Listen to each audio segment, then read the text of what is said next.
After an officer was gunned down at point-blank range, a psychotic killer led investigators across the Midwest. No one knew where the gunman would strike next, even as his tally of murders and abductions grew. The FBI and state police raced against time to rescue America's heartland from this deranged gunman.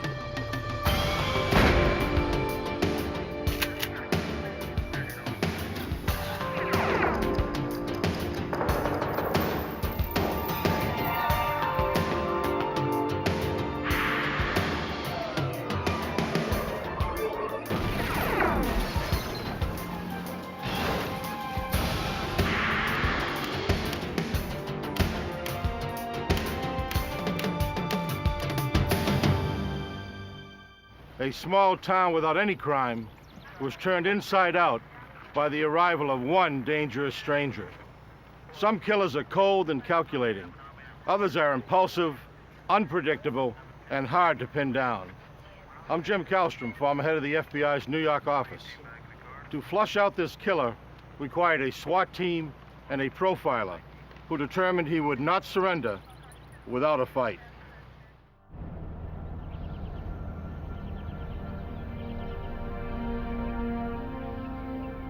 At 8 a.m. on Monday morning, September 22nd, 1986, a U.S. parole officer made his way to the home of a parolee in a lower middle-class neighborhood on the outskirts of Indianapolis, Indiana.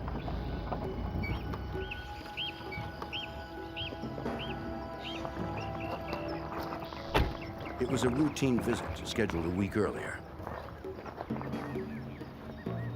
U.S. probation officer Thomas Gall needed to get a urine sample from an ex-convict to check for illicit drugs.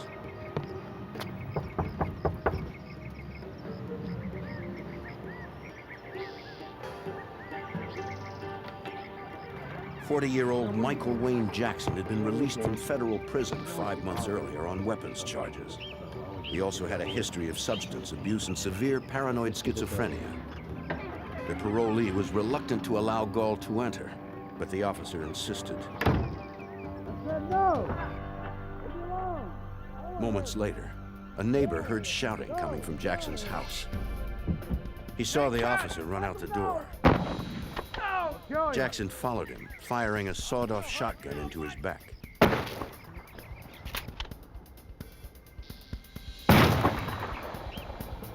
The final shot was at point-blank range. The neighbor called police as he watched to see what Jackson might do next. He told the 911 operator that the ex-convict re-emerged, still carrying the shotgun.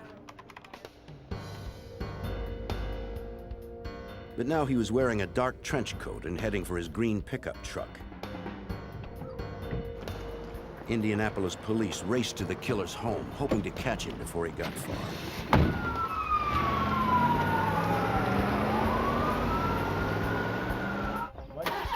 The neighbor added that Jackson also had on canvas sneakers and jeans as he watched Jackson leave the neighborhood. Jackson escaped before police could arrive.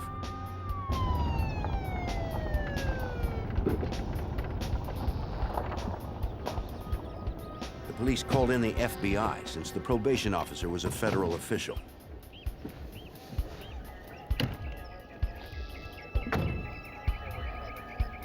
"39-year-old Thomas Gall had been killed instantly from the shot to his head." FBI Special Agent Jack Osborne of the Indianapolis field office was assigned the case. When I arrived at the Jackson residence, the victim was still at that scene. We had dispatched numerous agents and numerous police were in the area. We were in the process of identifying any witness we had so that they could be spoken to by the police department and also by an agent. The eyewitness who had called 911 described Jackson's behavior as having become increasingly erratic. At what time did you see the offense? The neighbor said he had seen Jackson outside more than once, talking to himself in a loud and agitated manner. Agents called the parole office to learn more about Jackson's background. While he was in prison the previous year, he had been diagnosed as paranoid schizophrenic with antisocial personality and was to check in through the Indianapolis mental health facility and receive monthly medication for that illness, and they were afraid that he was not taking his medication. Evidence technicians marked the positions of 3 12-gauge shotgun shells found close to the parole officer's body. Thomas Gall had been shot 3 times, the last one proving fatal. On the job for 11 years, the Vietnam veteran was the first federal parole officer killed in the line of duty. Thomas Gall left a young family and many friends. I knew Tom pretty well. I knew his family, knew of his wife, knew that he had 2 kids, knew that he had been in the Marine Corps, had spent a year in Vietnam. We had talked about that a little bit. He was an extremely likable person, was extremely knowledgeable and caring, and it was hard working the case and keeping distance because of that closeness. The inside of Jackson's house was described by officers as unfit for human habitation. Amongst the refuse, searchers discovered the shirt spattered with blood that Jackson wore at the time of the shooting and had since stripped off. Trash and animal droppings were scattered everywhere. There was no electricity or running water.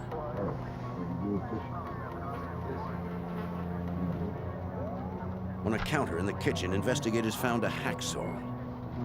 They also discovered a sawed-off stock and barrel of a shotgun, likely from the murder weapon Jackson was presumably still carrying. As investigators were processing the house, an alert came across the police radio. All right, we're on our way.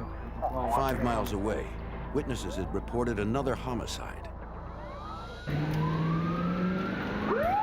Just 20 minutes after the parole officer was shot, a second man had been killed at a convenience store by a shotgun blast, and a third man had been abducted.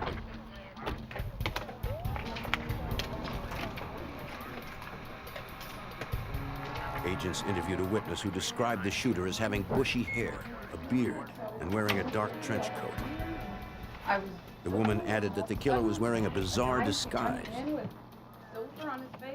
Witnesses at the JB Market indicate as a subject enters that market, he's carrying a shotgun, but he's got something on his face. The witnesses believe that it's grease and probably some spray paint that is in his hair and his beard, which really was a strange look. Agents were convinced it was Jackson. The witness described that at 8:20 a.m., the armed man with a silver face burst inside demanding money. Won't anybody move? You! Get the hell out! You! Get back! You! Get behind there! Get the money out! Get the money! Come on, hurry up, old man! Panicked, the owner struggled to open the register, but the gunman couldn't wait. Hey, fat boy, get out of here!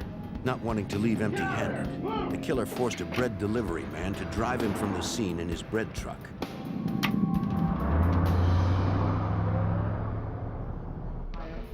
The witness didn't see which direction the bread truck was headed.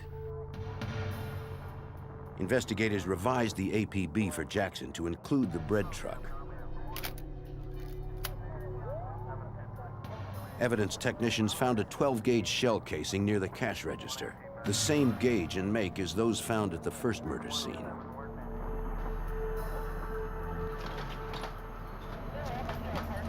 Buckshot from the victim was later removed to compare to samples removed from the probation officer.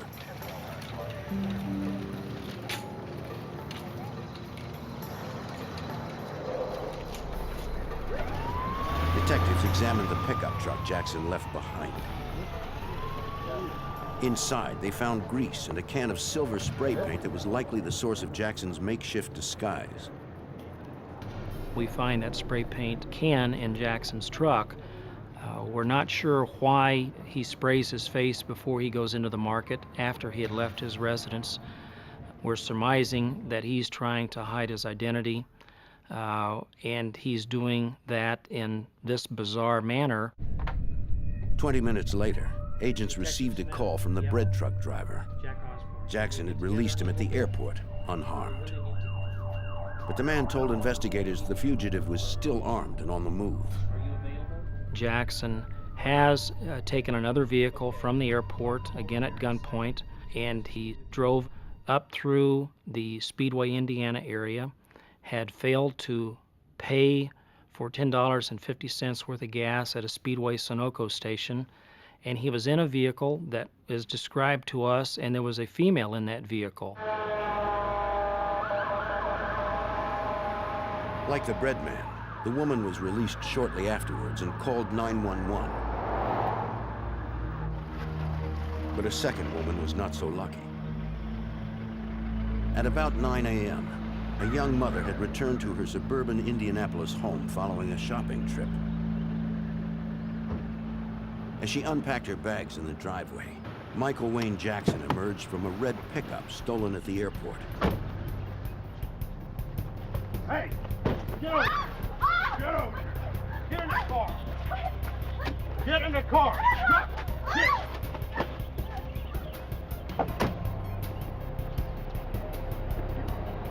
She was Jackson's third hostage in less than an hour.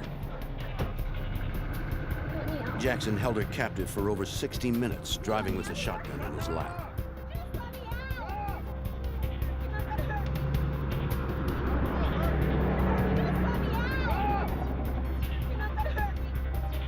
She begged him to let her go, but he refused. Shut your face! There was no reasoning with the crazed fugitive. She asked him about the disguise on his face, why his face was smeared with grease and oil and had paint on it, and he had no explanation for her, but did tell her that if she didn't comply with what he was telling her to do, that he would kill her. The woman realized she had few options. The car slowed. She jumped out. Jackson drove over her ankle, but she managed to roll free before she was injured further. The mother of one was treated at a local hospital for a broken ankle, where she reported the incident. She had escaped her kidnapper in Frankfort, Indiana, 40 miles northwest of Indianapolis. Once again, agents revised their APB. It now included her sedan, last seen traveling north from Frankfort.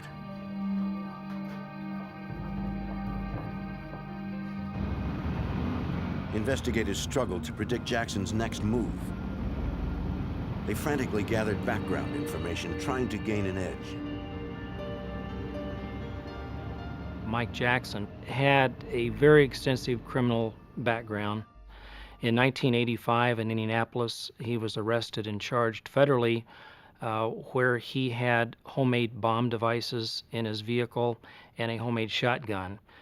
For that, he received 1 year sentence in federal prison, and he was on 3 years parole for that violation during this time. Jackson had also been in and out of mental institutions much of his life. With some different looks. Over the strong objections of his family, psychiatrists had recently released him from a treatment center since his schizophrenia had been stabilized by medication. But without supervision, Jackson had probably stopped taking his prescriptions. This was not really a picture. And after 2 killings and 3 abductions in less than 2 hours, no one knew where Jackson was now. We were in the process of sorting this out, as well as trying to notify all local state emergency people in the state of Indiana, as well as notifying other jurisdictions to help us try to locate Jackson. We knew what vehicle he last possessed in Frankfort, Indiana, and we hoped he was still in that vehicle and was not going to cause anyone else any harm anytime soon. But authorities would be too late. At 10:15 a.m., Jackson decided he needed to change cars again. He barged into the Frankfort, Indiana home of a mother and child. Don't move, kid! Get up! Jackson ordered the woman to get her car keys or he would kill her and her son. Get your purse. Get up, get up. Give me those keys. She complied. Give me those keys. Get, move. Move. Get your kid in the car. In less than 2 Hurry hours, up! Jackson had kidnapped his fourth and fifth victims. Get in that car. Go, move. The killer was becoming bolder and more aggressive.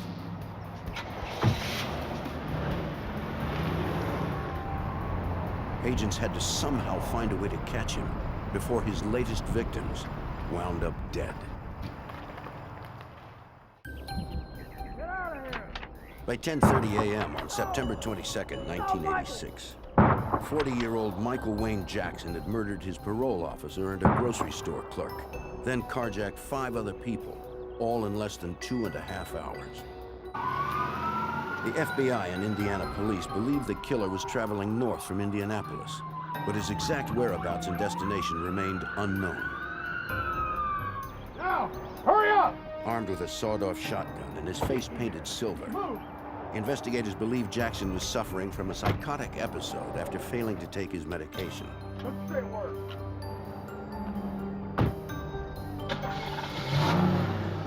The fugitive was last seen in Frankfort, Indiana, where he had abducted a mother and child from their home.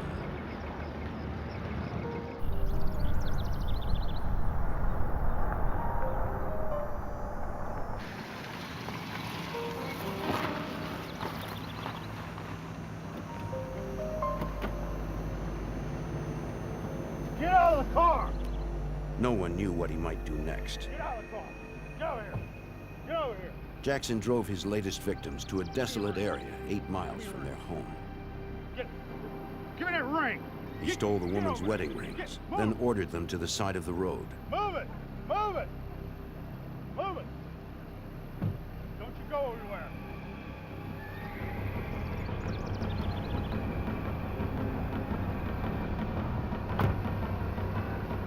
Though the woman and her child survived unharmed, it was 20 minutes to the nearest phone before she could report the killer's last known whereabouts.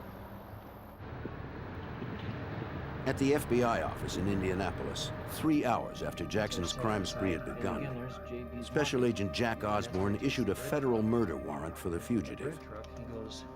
But with so little information on his exact location, it would be difficult to prevent Jackson from striking again. Up northwest of Indianapolis at Frankfort. So that's our last spot. So we now had Jackson leaving or driving away from the Frankfort, Indiana area, but really had no idea where he was headed, how he was going to get there, what route he was going to take, or if he might grab somebody else in the next few hours. So this is our 5th location. Since Jackson's pattern of travel and crime was so random, agents expanded the search and alerted all FBI field offices in a 750-mile radius, which included Cleveland, Chicago, and St. Louis. Let all of our offices know if we can get something out statewide, too, to all law enforcement agencies, particularly along Interstate 65 maybe now. They also contacted the fugitive's mother in Jackson, Mississippi, but she had no idea where her son might be headed. Frankfort area. Investigators kept the media informed, too. By noon, Michael Wayne Jackson's photo was on every news program in the Indianapolis area. 6 hours later, the fugitive surfaced close to St. Louis. He had traveled 300 miles southwest to nearby O'Fallon, Missouri. Local officers received reports from 2 residents who had been carjacked by a silver-faced man with a shotgun. A description of their car with Missouri plates was added to the list of stolen vehicles as Jackson's most recent. It's about a 5-hour drive from Indianapolis to St. Louis. So in the early evening of Monday, the 22nd of September, local and state law enforcement in Missouri after they had received our APBs, are notifying the police department and our office that they believed Jackson to be in that area because he had attempted a kidnapping and a vehicle theft of a couple different people in that area. On a rural road later that afternoon, a third O'Fallon resident was on his way home from work when he spotted his wife's car with the suspect at the wheel. The man was unaware that Jackson had killed 2 others that same day.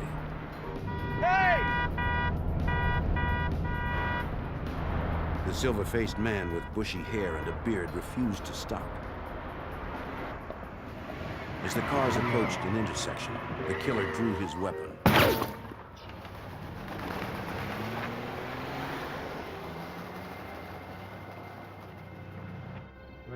At 7 p.m. that evening, the man reported that the shooter only hit the front of his car.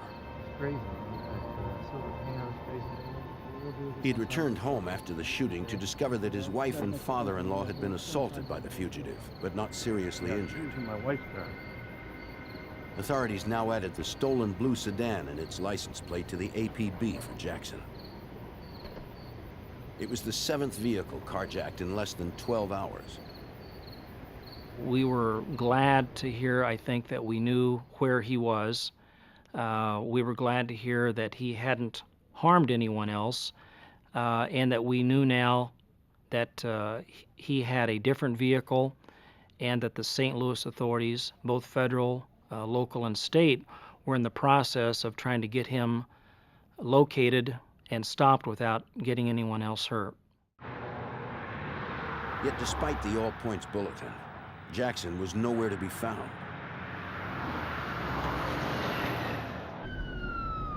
Missouri State Highway Patrol officers responded to an accident near I-70 in O'Fallon, close to where the fugitive was last seen. A car had careened into a tree. The driver was pronounced dead at the scene. Given the darkness of the night, officers could not determine the extent of the man's injuries. Suspicious of the circumstances, the man's family ordered an autopsy. The medical examiner determined that the man had been shot in the head at close range through the driver's window with a 12-gauge shotgun. The same type of weapon Jackson had used to kill his parole officer and a grocery store owner. Examiners sent the buckshot to the Indiana State Police Lab so it could be compared to the others. It would take several days to learn the results. Area patrols stepped up surveillance in search of the armed fugitive.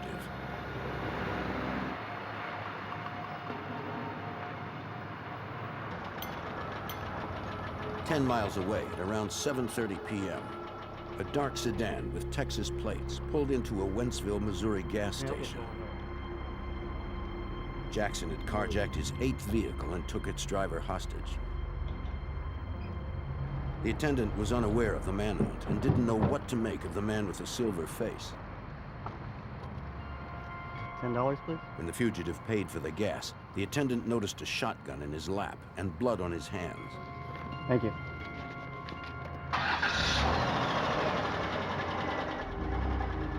He immediately notified authorities, who once again changed the APB for Jackson. It now included the sedan with Texas plates. State and local officers rushed to the Wentzville area near Interstate 70. They needed to find the spree killer before he struck again. On September 22nd, 1986, the FBI continued to hunt for fugitive Michael Wayne Jackson, wanted for murdering 3 and carjacking 11 others in less than 12 hours. The silver-faced Jackson was last spotted at a Missouri gas station, armed with a sawed-off shotgun, driving a stolen dark sedan with Texas plates. Thank you. The passenger was the car's owner and was Jackson's latest hostage.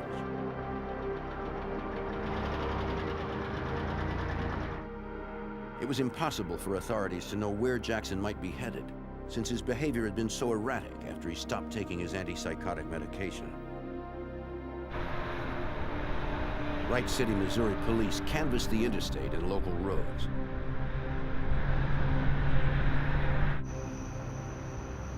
At 9:15 p.m., Jackson was spotted alone in the stolen sedan by the town's police chief and his sergeant. Jackson seemed uncertain of what to do next. The chief radioed for reinforcements. They did not arrive in time.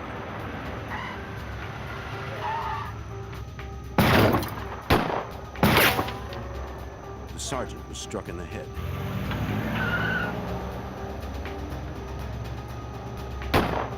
Jackson was long gone.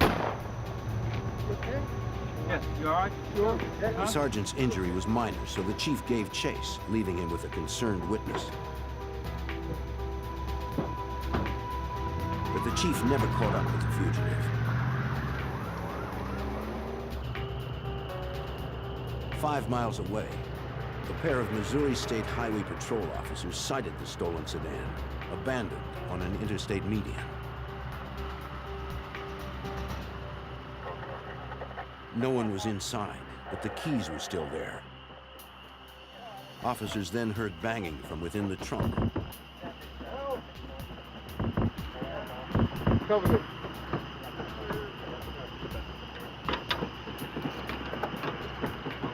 Watch out. They prepared for the worst. Over there. Bill! Take it easy. Right there. Hold. Stay still. All right. Hold. Take it easy now. They found only the terrified owner, traumatized but unhurt. Turn around. His identification had been stolen, so police checked to be sure he was unarmed. My ID. He described his silver-faced kidnapper, armed with a sawed-off Put in shotgun. the trunk. He had no idea where the man had fled, but it appeared he had taken his gun since police did not find it in the car. I don't know that. The FBI and local police fanned out, not knowing which direction the fugitive had run, or if he had already carjacked his next victim. Despite hours of searching, they turned up no sign of the gunman, according to Special Agent in charge of the FBI in St. Louis, Hal Helteroff. The night that Michael Wayne Jackson had abandoned his vehicle, we had the two sweeps on the south side of the interstate and the north side of the interstate the next morning. We were unable to flush him out of there. Then I determined that this was going to be a longer manhunt than I had expected. And at that point, I ordered in more FBI agents. State and federal agents examined Jackson's last stolen vehicle. They noted the driver's side door had been pierced during the shootout with police. Since they did not find the slug, it appeared likely that Jackson had been hit in the ribs. The fact that Jackson fled the vehicle moments later could account for the lack of blood on the seat. One theory was that he was injured and maybe went south of the interstate and laid down somewhere and either couldn't get up due to being injured or died. A central command post was established in Wright City to coordinate the search efforts. The vehicle that was taken there was recovered in O'Fallon, Missouri. The area around the interstate encompassed thousands of acres of farmland and woods. O'Fallon. Do you have a description on that car? To contain it would require hundreds of personnel, vehicles, and 24-hour roadblocks. What you're going to try to do For Missouri State Patrol Sergeant Don Bazzelli, no one would be safe until Jackson was found. you all have roadblocks? Okay. Information that we obtained from the Bureau about the background on Jackson made us more concerned for the safety of the citizens in Wright City and for the safety of our officers. He hadn't hesitated to shoot before, and he had already killed a law enforcement officer, the probation officer, and there was nothing to let us to believe that he'd stop. Great, have some information you'll need on that.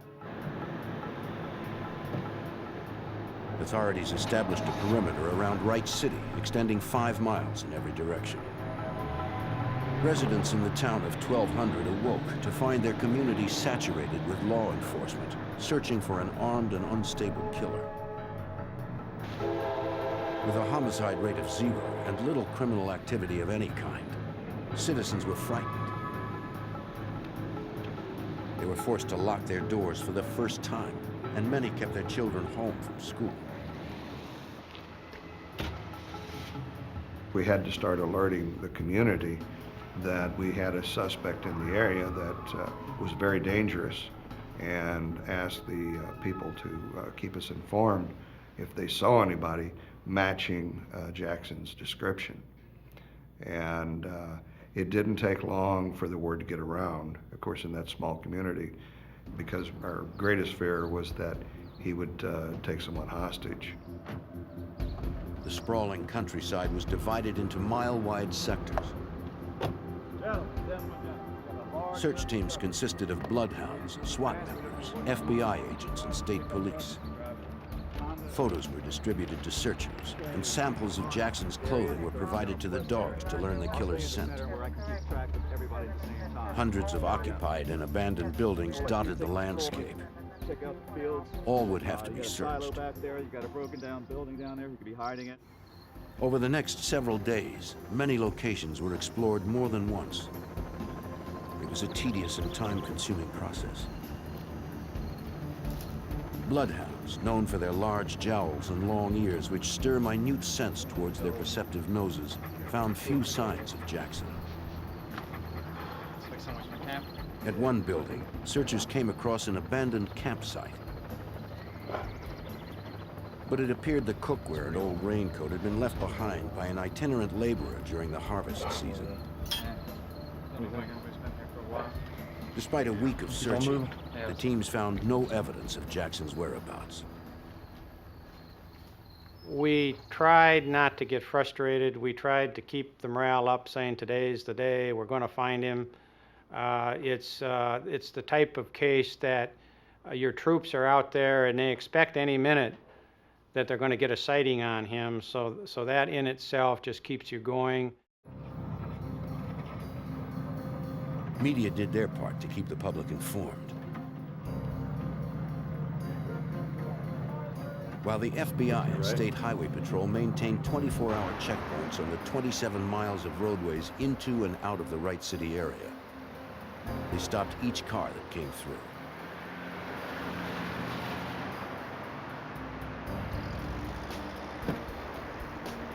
One of the men they stopped claimed to be the fugitive's nephew. He said he had heard about the search and he wanted to help. He told them his uncle could survive on his own in the woods, and that it was possible that Jackson could be wearing body armor since he owned some. Okay. This might explain how Jackson survived a policeman's bullet that had likely hit his ribs. We determined that from the use of dogs, we had tracking dogs and we had cadaver dogs come in, that we could not come up with a dead body. Therefore, I was leaning toward the fact that he was still alive and well. Area farmers tried to maintain some semblance of normalcy, though remaining vigilant. A week into the manhunt, one woman spotted the bearded fugitive in his dark trench coat carrying a shotgun. She called police immediately, but the man disappeared before authorities arrived. 7 days after Michael Wayne Jackson had fled his Indiana home, the spree killer was still on the loose. The FBI knew that they had to find him before he found another victim. By September 28, 1986, a week had passed in the hunt for armed fugitive Michael Wayne Jackson, wanted for multiple murders, carjackings, and the wounding of a police officer. The 41-year-old criminal was last seen armed and on foot in the rural area of Wright City, Missouri. Despite a massive search, the FBI and local investigators had found no signs of the killer's whereabouts. The FBI considered the possibility that Jackson had stolen another car and somehow escaped the area. Desperate, they turned to FBI senior investigative profiler Ron Walker for help. What they were simply asking for was my estimate, my prediction, I guess, of what he was going to do, what his continued acts were going to be, and where he was likely to go. And really more importantly for them at this period of time was, is he still in the area that they had been searching for 7 days? Agent Walker analyzed Jackson's criminal and psychological history, as well as the reports from his current rampage. Since there were no new crimes recorded in the past week, the profiler concluded that Jackson had not yet left Wright City, Missouri. Well, my opinion was that he was there, that he had probably become disoriented because of his paranoid kind of beliefs, his fear of being captured. He would avoid contact with people unless it would be to gain access to a vehicle to get out. And for that reason, I told him it was very important to maintain a very high profile, a high level of obvious police activity, because you don't want him to have the opportunity to think that he can get a way out by carjacking someone and getting a car and driving out of the area. Since the fugitive was likely still in the area, the FBI called on the experience of tracker Bob Swabe from the Knoxville, Tennessee FBI field office. Swabe is best known for finding Martin Luther King Jr.'s assassin, James Earl Ray, after Ray's escape from a Tennessee prison in 1976. Agents hoped the renowned tracker could locate Jackson based on the minute signs he was trained to read. Very seldom will you find a good footprint. You've got to learn to interpret the disturbance that's on the ground, and the little unusual thing like a leaf that is turned over or a stick that is just a small limb that has been stepped on and crushed or broken. From decades of experience, Swabe can discern the difference between animal and human tracks through the depth of their imprint, the height at which branches or grass are disturbed around them, and their surface temperature. While animals often leave traces of their body heat after resting, humans' body heat is mostly absorbed by their clothing or shoes, preventing their heat from escaping. But since the hunt for Jackson had been so extensive, picking up his trail presented some unique challenges, even for the experienced tracker. There had been so many people in there prior to us arriving on the scene. I mean, you know, that had I guess probably 200 or 300 police officers, law enforcement officers in this whole area searching before we ever arrived on the scene. So it made it more difficult. Then, on September 29, 1986, a Wright City resident confirmed what the profiler had suspected. He reported that his guest house had been broken into. Nothing had been stolen, but he did find a broken mirror, used disposable razors, and an open can of soup. From the bathroom sink, evidence technicians recovered shaved hair, flecked with silver paint. It appeared that Jackson had once again changed his appearance. After 9 days of searching, agents feared Jackson may have slipped past patrols with his new appearance. Special Agent Jack Osborne took steps to alert the public at large. Jackson was added to the FBI's 10 Most Wanted list on October 1st, so we could get some national exposure. Manhunt in St. Louis and the Wright City area had continued for numerous days. There were sightings, but we still didn't know for sure where he was, and we thought that added publicity with him being such a dangerous person is what would help get him located if he had left that St. Louis, Wright City area. On October 2nd, investigators returned to a building they had searched a week earlier. Camping gear that searchers had previously noticed was still there, but one item was now missing: a blue raincoat. They wondered if it was Jackson's and whether he had returned to claim it now that the nights were getting colder. I felt that he was probably going to look for some abandoned outbuilding to hide in, just get out of the weather. You're dealing with a guy here who's been on the run, no food or water that we know of to speak of, high strength of emotional and psychological anxiety and arousal, physically, he would have been very, very debilitated, and mentally as well. As the team approached a nearby barn they had searched before, a tracker noticed a muddy sneaker print leading inside. Jackson was last seen wearing sneakers. Searchers were not sure how old the print was, or even if it was Jackson's. We knew that there had been SWAT teams there, and we didn't know really for sure whether that was his track or one of our own tracks. Part of the mud had dried up a little bit, part of it was still wet, indicating that it was probably maybe 8 hours old. A single gunshot rang out from the hayloft. One team member escaped unharmed, but another was trapped below. When the shotgun went off above my head, of course there was buckshot flying all over that barn. I don't think any of us got hit by it, but I looked to my left and I saw one of the trackers jump into a stable. Without knowing the gunman's exact location, he couldn't make his way to the door without exposing himself as a target. Yeah. Since the tracker had no radio, searchers spoke to him through the walls. Okay, good. He confirmed he had not been hit and described the interior layout so the team could plan a rescue. There was no way out except through the front door. I saw the outcome in the Jackson case as being a violent one. I saw this going to either a barricade situation with a shootout where he is ultimately killed by the police, possibly a suicide by police where he forces the police to shoot him. I felt completely confident that there would not be a peaceful resolution to this. Okay. The tracker waited for help, trapped inside the barn, with an armed and demented gunman perched above him.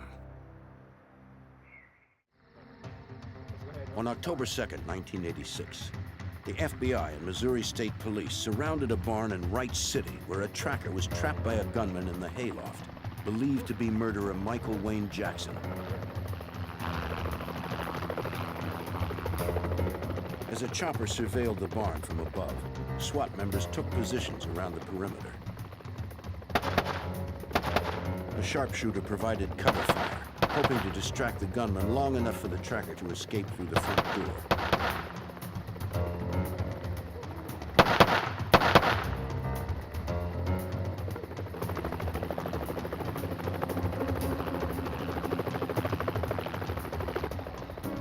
The tactic worked. Although the tracker had been inside for several hours following the single shotgun blast from the loft, he never saw nor heard the shooter after that. FBI Special Agent in Charge Hal Helterhoff was left with some tough decisions as he managed the standoff. We didn't want to send in our troops if he had planned an ambush, if he had just shot as a decoy, if he was still in there alive and well, but still loaded with rounds of shotgun shells. We just didn't know what we had. The barn's owner provided agents with a detailed sketch of the interior. The farmer explained that there was tractor storage and some stalls on the bottom floor, with a hayloft above. There was a window in the loft, but no other escape routes. No hidden trenches or trap doors through which the suspect might have slipped out. This is all four here, and I got a whole bunch of hay over here. Michael Wayne Jackson. We know Agents you're in attempted there. to make Put your contact with the weapons down, fugitive. come out with your hands on your head, and you will not be hurt. They received no answer. I repeat. And after working so hard all those days, we didn't want to make an incorrect move and have one of our agents or officers or troopers injured at the last minute when it was unnecessary. So it was a very, very disciplined, well-organized effort. The special agent in charge hoped tear gas would flush the shooter out.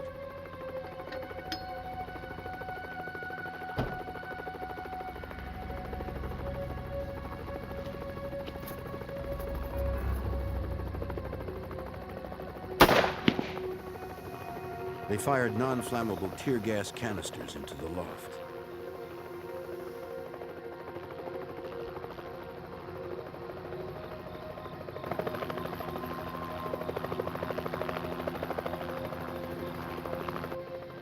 still no movement. It's so dark, and we were trying to determine, should we have our tactical move, our assault? Should we wait till the next morning or wait till dawn where it's daylight? Again, we went 11 days. What's a few more hours when we know whoever's in there is trapped? And we had weather advisement that a violent storm was going to be moving in around midnight. So the state police and I decided, let's go now.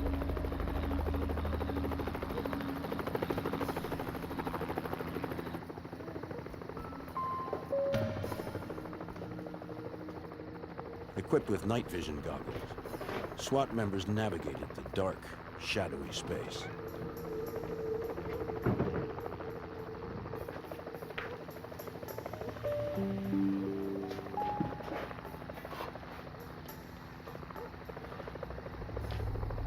A pair of agents provided cover while their partners searched the lower level. They found no one on the first floor.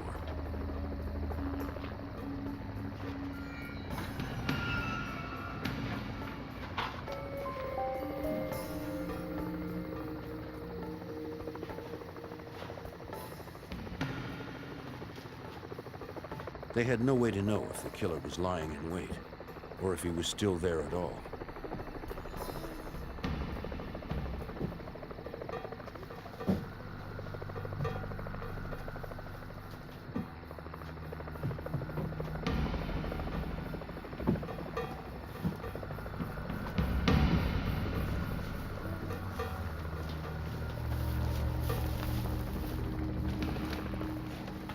Hey guys, I got a body over here. They had their answer soon enough. Lying amongst the hay bales, they found a man holding a shotgun who appeared to be Jackson. Is it him? He was dead, killed by the single shot he had fired hours earlier into his own head. Agents needed to confirm his identity. I said, let's take his fingerprints, and we had an FBI agent, expert fingerprint examiner, on the scene with the known prints of Michael Wayne Jackson, and he took his fingerprints, and then we waited while he did his assessment, and finally he announced that it's definitely a match. It's Michael Wayne Jackson, and at that point we were all relieved. They found no body armor on the killer. But as the FBI profiler had predicted, Michael Wayne Jackson chose to die rather than give himself up. 11 days after Michael Wayne Jackson killed his parole officer and began his crime spree, the town of Wright City, Missouri was able to feel safe again. It could have ended much worse, according to Missouri State Patrol Sergeant Don Bazzelli. I was relieved for the people that no one else was going to get hurt. That was my main concern. No one else in that community would have to worry about Michael Wayne Jackson anymore. Through the sacrifice of Thomas Gall, probation officers now have the option of carrying protective sidearms. FBI Special Agent Jack Osborne was close to Gall and his family and continues to mourn the loss. As a law enforcement officer, I think a little bit of you dies when people close to you suffer. Tom was close to me personally. Tom was a friend. He was not only a friend to me personally, but he was a friend to our office. Our office knew him, and we worked very closely with him in the Federal Probation Parole Office. For giving up his life in the line of duty, the Indianapolis U.S. Probation Office was renamed in Thomas Gall's memory. It enabled his friends and colleagues to express in a more permanent way Gall's significant contributions, his exemplary character, and the agency's deep and lasting affection for him. Deep in the hills of Arkansas, an army of extremists plot to overturn the U.S. government. They spread a doctrine of hate, murder, and genocide. Launch death raids on churches and synagogues, bomb public utilities, and gun down a state trooper. Federal agents must dismantle the radical renegades without inciting a bloody war.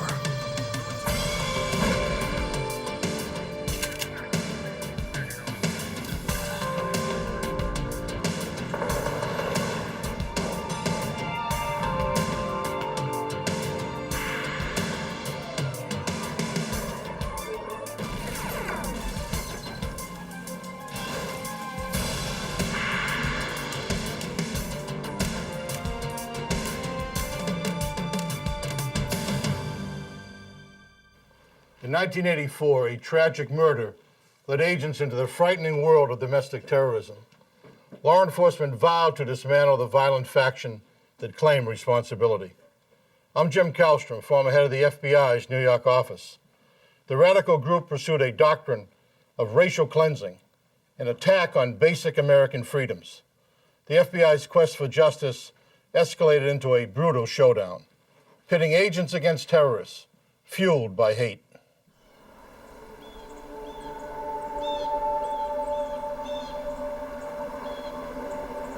June 1984, Sevier County, Arkansas, a rural area along the Oklahoma border.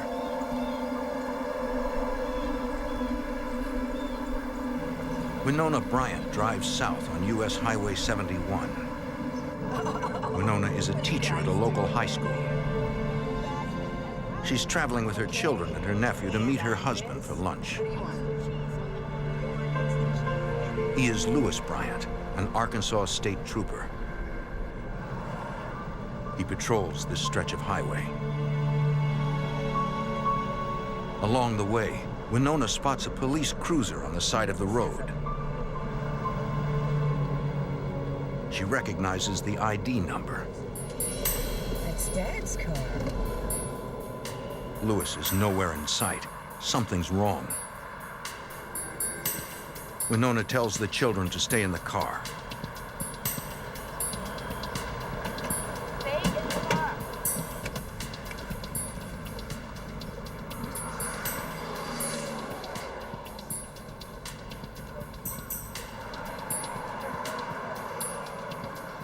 Then she sees him,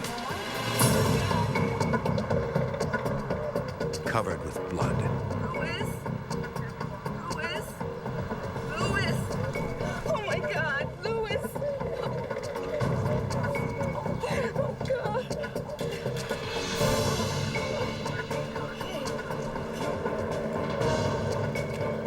Winona struggles to stay calm as she uses the police radio to call for help. Officer down! Officer down! Please, somebody! Officer down! Somebody! She tells the dispatcher that Lewis is unconscious. It looks like he's been shot. Let's get somebody here!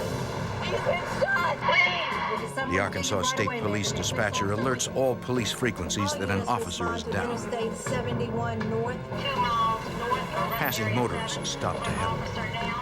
Officer down. Winona can feel a faint heartbeat, but her husband isn't breathing. She administers CPR until county authorities arrive.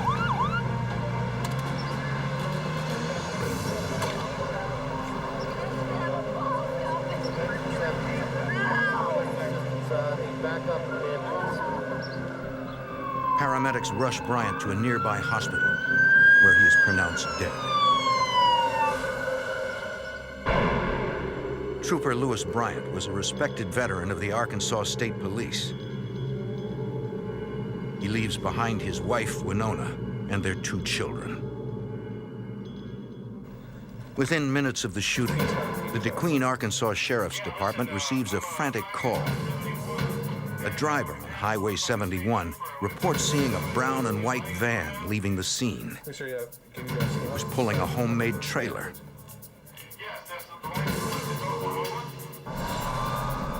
Police in Broken Bow, Oklahoma spot the van heading west. The driver refuses to stop, but police force him to the side of the road.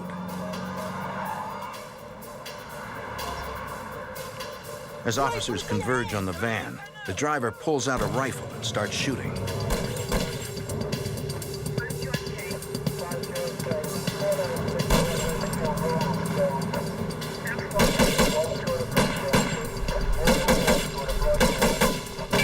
Police strike the suspect in the shoulder. He pulls out a .45 caliber pistol and continues firing.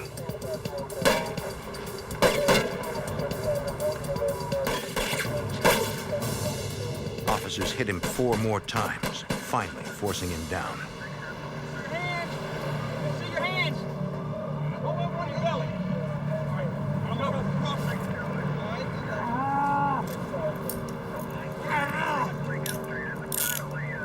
Police search the wounded suspect and find a driver's license identifying him as Richard Wayne Snell of Stephenville, Texas. At a nearby hospital, police question Snell. The suspect confesses to shooting the state trooper. Snell tells police he has outstanding warrants in Texas and he was trying to escape arrest. As Bryant approached the car, Snell opened fire.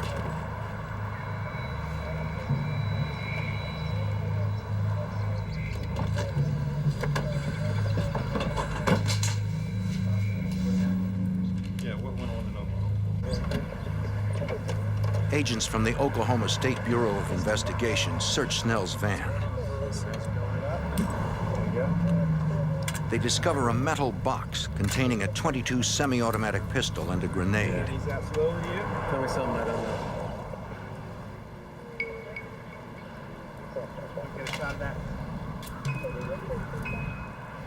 They also find suspicious wires attached to the underside of the steering wheel column, leading to the air conditioner vent. We got wires going into the van. They fear the van is booby-trapped.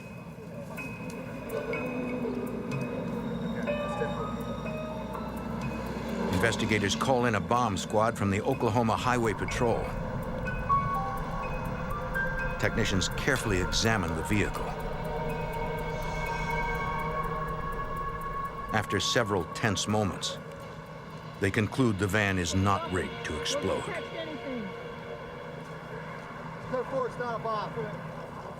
The search of the vehicle resumes. Investigators find several more weapons, including a MAC-10 machine pistol. They also find literature printed by a group of white supremacists called the CSA, the Covenant, the Sword, and the Arm of the Lord. You're labeling them all the same. So The group advocates the violent overthrow of the United States government. In their literature, they call for the murder of government agents and the extermination of Jews and blacks. Police call in Agent Bill Buford of the ATF. Along with other federal investigators, Buford has been trying to establish a criminal case against the CSA for nearly 2 years. Looking for evidence, Buford makes a chilling discovery. In the van was a briefcase. And in the briefcase was a lot of notes that this individual had put together, different maps. And one of the things that I noticed immediately was a map apparently of my house. The street it was on, the different houses that surrounded my place. And that caused me a little consternation, to say the least. It was later established that they had also been doing surveillance on a federal judge, the U.S. attorney, an FBI agent. For whatever reason, whether they just wanted to know where we lived or whether they were anticipating retaliation for some whatever, that's just left up to one's own imagination, I guess. Buford examines the weapons retrieved from the van. One of the things that came to my attention almost immediately was that the MAC-10 had a silencer on it. The silencer is homemade but sophisticated. Bill Buford believes he has seen one just like it, confiscated just 3 months earlier. In early April, Missouri police caught 3 men stealing a flatbed trailer. In their possession were 3 .45 semi-automatic pistols, 1 sawed-off shotgun, and 1 MAC-10 converted to fully automatic with a homemade silencer. According to an informant, all three men are members of the CSA. The two silencers looked exactly the same. And I felt like this might be a break if we could determine that these two silencers were made by the same people and were able to establish that they had come from the CSA compound. 5 days after the shooting, on July 5th, 1984, Trooper Lewis Bryant is laid to rest. The funeral is attended by then Governor Bill Clinton, Hillary Clinton, and over 1,000 police officers. Governor Clinton makes the investigation of extremist groups a priority. Is to set up a group comprising members of both districts under the chairmanship of Colonel Goodwin to work on these cases. State and federal agents probe deeper into Snell's connection to the CSA. The murder weapon in the Bryant case was a .45 caliber Colt Commander. 18 months earlier, the gun had been stolen in a deadly pawn shop holdup in Texarkana, Arkansas. The owner had been shot 3 times in the back of the head. Ballistics analysis shows a bullet recovered from the victim had been fired by a .22 caliber Ruger, the same .22 Ruger found in Snell's van. According to records, the leader of the CSA purchased that Ruger 4 years earlier. Okay, thank you. Agents now have enough evidence to subpoena the leader of the CSA to appear before a federal grand jury on gun charges. Bill Buford heads to Mountain Home, Arkansas to deliver the subpoena to the CSA leader at his 200-acre compound. Informants and surveillance indicate that the compound is heavily fortified. Several structures dot the surveillance photos. Agents know the compound is inhabited by the CSA leadership and approximately 65 men, women, and children. What we need to do is the compound. They know little else. Sentries out about in front of it, stop us, do our checking. ATF investigators had become aware of the CSA several years earlier. The organization had evolved from a religious group into a violent right-wing militia. When ATF began to really think that this was more than just a Bible study group was when we were aware of the large number of right-wing organizations that were coming in and doing the paramilitary training there. About another 150 yards up. According to informants, extremist groups such as the Aryan Nation, the Posse Comitatus, and the Order frequently visited the compound. They're watching us tight, so... A few low-level members of the CSA had been arrested for firearms violations. But the leadership of the group had always managed to evade prosecution for all but misdemeanor offenses. Buford hoped today would mark the beginning of the end for this dangerous organization. Agent Buford meets a man at the front gate who identifies himself as Kerry Noble, the group's second in command. He went into the compound, and a short time later he came back and said, well, the leader of the group will meet with you, but only you, and you have to go down unarmed, and I have to search you to make sure you haven't got a gun on you. Buford agrees to turn his weapon over to another ATF agent. He allows himself to be searched. He knows that going into the compound alone and unarmed is dangerous, but there's no other choice. If one of the people that was working for me or one of the agents under my supervision had wanted to do it, I wouldn't have let him do it. But at the time, it seemed like the right thing. The stakes are too high. The group is too dangerous. Buford needs to show the CSA that federal agents will not be intimidated.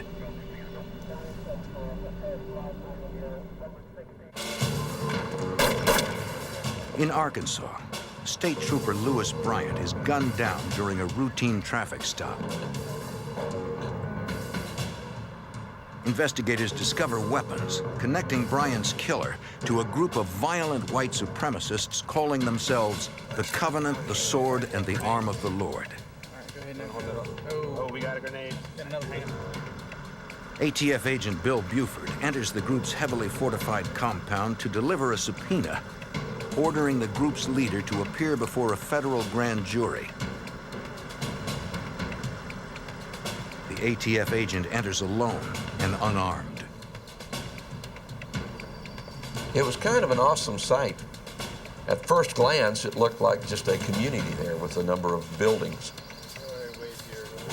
But as you looked closer, you saw that these buildings were all rock structures, very well made. If you looked closely, you could see that there were bunkers dug around the compound itself. Buford confronts the CSA leader face to face.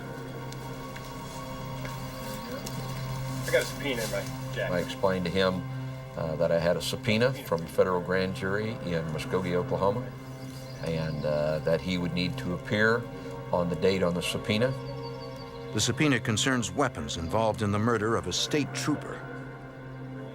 Investigators have traced some of the weapons back to the CSA. No, I'm not under arrest. He asked if he would be arrested. I assured him that grand jury appearance was all this was. That was not an arrest warrant, that he wouldn't be arrested. The leader takes the subpoena. Okay. His men escort Buford out of the compound. When the CSA leader eventually appears before the grand jury, he denies knowing Richard Wayne Snell, the man who confessed to the murder of Trooper Lewis Bryant. He also claims no knowledge of how weapons traced to him ended up in Snell's possession.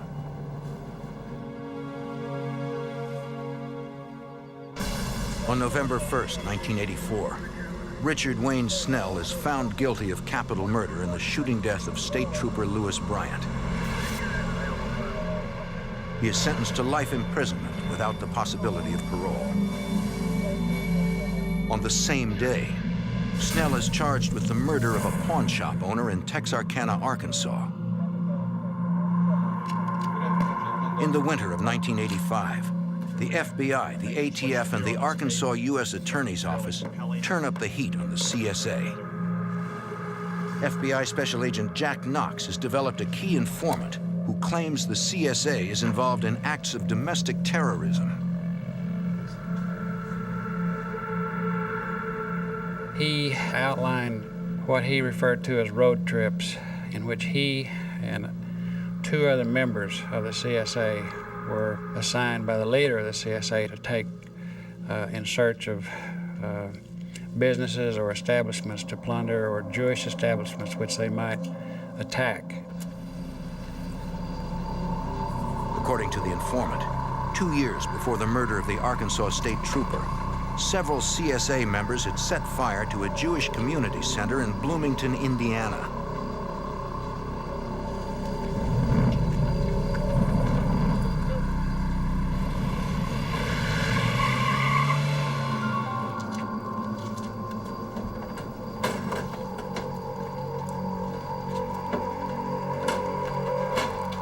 The informant claimed that at about the same time, the CSA firebombed a church in Springfield, Missouri that welcomed gay members.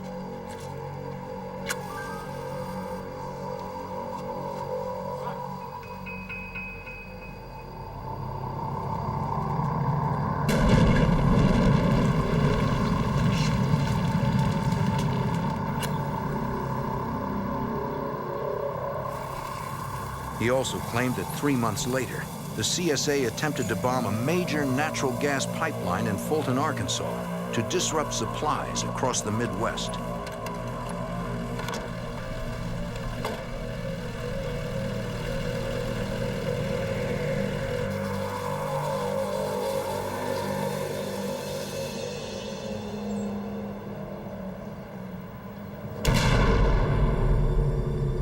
They were unsuccessful. The pipeline was not damaged. But Assistant U.S. Attorney Steve Snyder could see a dangerous pattern emerging. There were what appeared to be random acts of violence.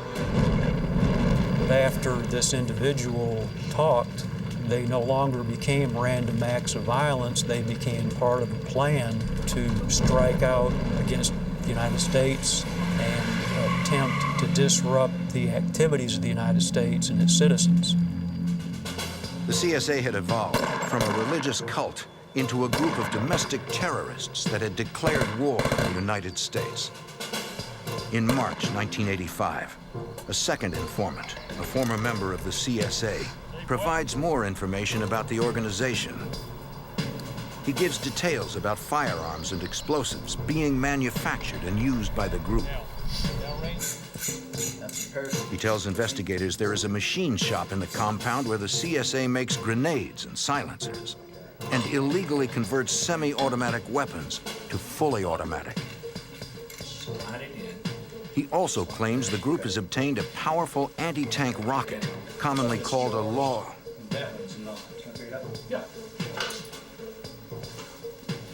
The FBI informant reports that the CSA is building an armored tank and that landmines have been placed around the perimeter of the compound. He also provides a laundry list of interstate offenses committed by the group, including transportation of stolen vehicles, mail fraud, and theft of government property. Based on the informant's statements, the U.S. Attorney pursues a warrant to search the CSA compound for illegal weapons and explosives. Assistant U.S. Attorney Snyder intends to use RICO, a federal racketeering statute, to prosecute the CSA. The statute enables authorities to arrest and convict leaders of criminal organizations based on a pattern of illegal activities. The RICO statute carried a statutory maximum penalty of 20 years, as opposed to the weapons and firearms violations, which carried a lesser penalty. So it was a more severe crime. If I can show you this bigger map, maybe. Investigators discuss how to best serve the warrant. Again, this is the compound. Bill Buford opposes a kick-in-the-door approach. It was obvious to me that we were dealing with a very militant organization. They were not, in fact, going to just roll over. If we walked in and say, hey, we're the federal government, we're here to look at your compound, they weren't going to allow us to do that. To reduce the risk of a violent battle, the FBI would employ the newly formed hostage rescue team to serve the warrants. The HRT was established in 1982 as a counter-terrorism unit to work both inside and outside the borders of the United States. In 1985, Special Agent Danny Colson is the commander of the HRT. The HRT basically are assaulters. It's their job to go into a crisis point and neutralize terrorists and rescue hostages. But this was not that type of situation. These people were very well armed, they were very formidable, and we wanted to avoid a shootout. Colson establishes a command post in nearby Branson, Missouri. The HRT is composed of 2 elite teams. Basically, you had a sniper element and you had an operator element. The snipers were responsible for gathering intelligence to give cover to the operators, and the bulk of the team was made up of operators. Agent Buford, who has been inside the compound, briefs Colson on the layout, the main gravel access road, the front gate, and where the property borders the shore of a man-made lake. Now, this gate's gonna be very heavily The first phase of the operation is a reconnaissance mission. You cannot command and control a crisis situation unless the commander's done a recon. He has to go in and see the ground. He has to know what the structures are like, where they are relative to each other, and what the best avenue of approach to get there in the shortest period of time is. Tonight, Colson and his team will be the uninvited guests of the CSA.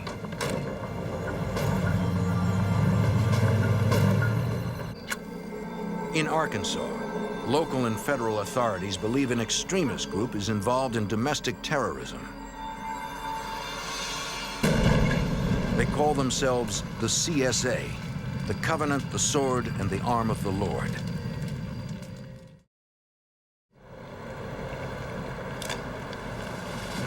The FBI's hostage rescue team prepares to enter the terrorists' heavily fortified compound.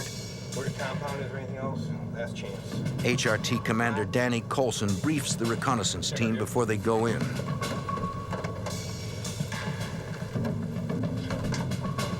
The recon team's job is to gather intelligence on the group's infrastructure, its buildings, manpower, and weapons, while avoiding the CSA's armed patrols.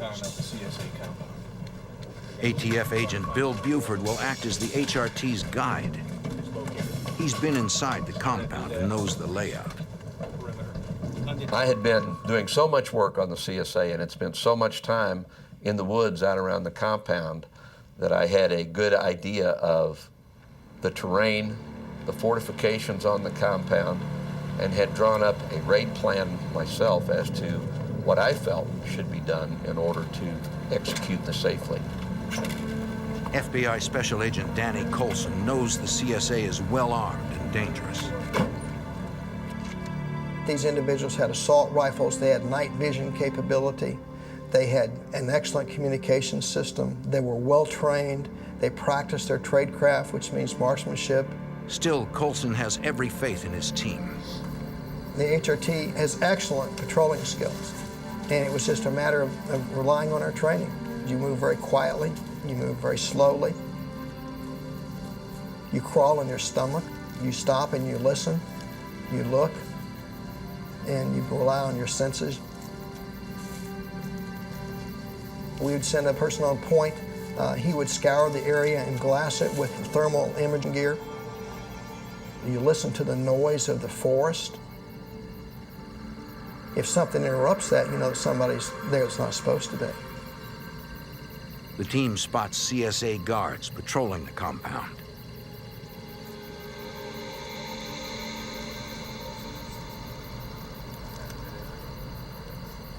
They're armed with assault rifles.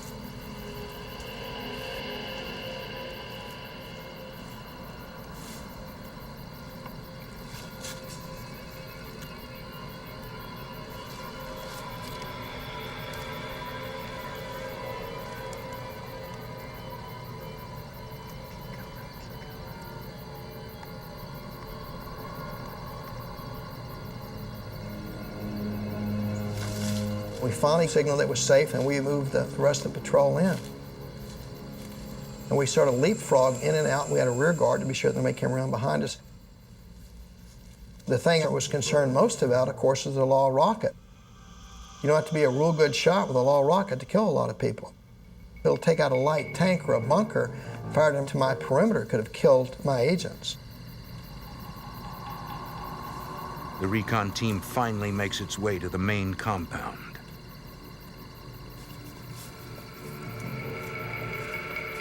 CSA members, as well as their families, are asleep inside some of the buildings.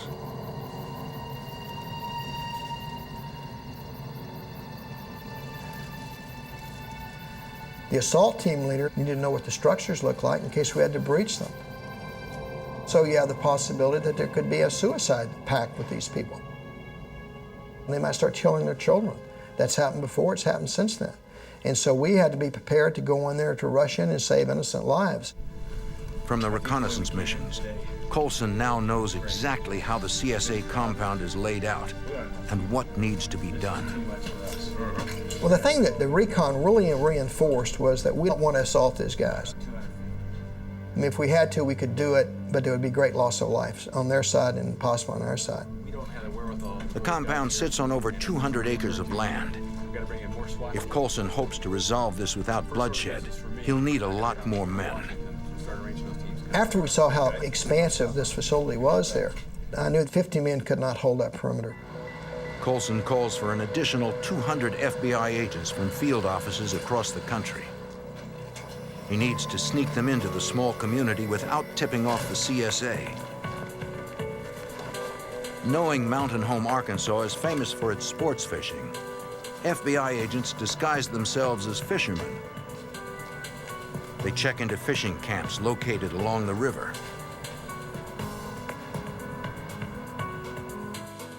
The plan is to use fishing boats to approach the compound at its weakest point, from the lake. As agents prepare to move on the compound, Colson briefs Special Agent Clint Van Zandt of the FBI's hostage negotiation unit. You've got about 5 options in any type of situation.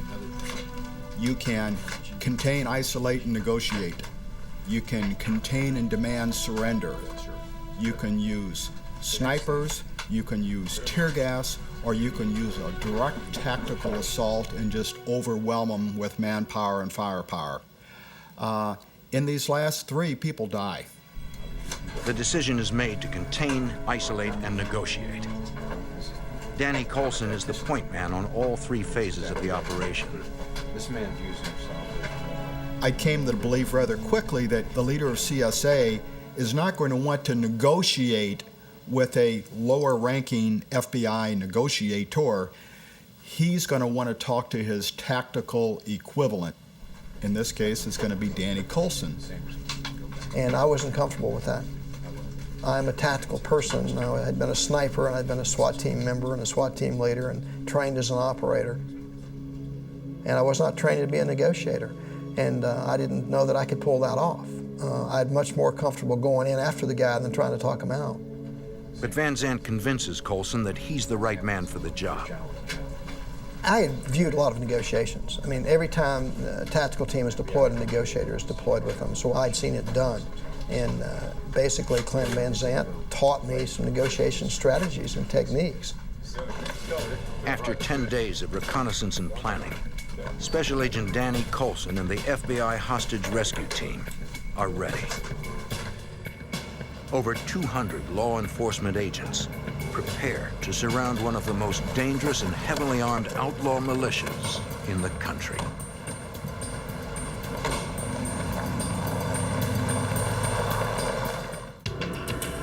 In 1985, the FBI closes in on the CSA, a paramilitary organization in Arkansas. Members of the group are suspected of domestic terrorism and murder.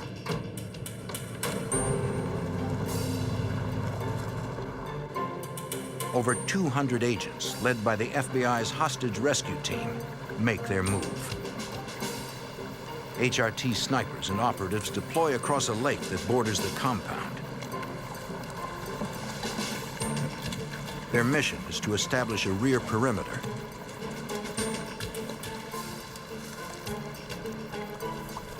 Additional HRT units fan out in the woods, flanking the main compound.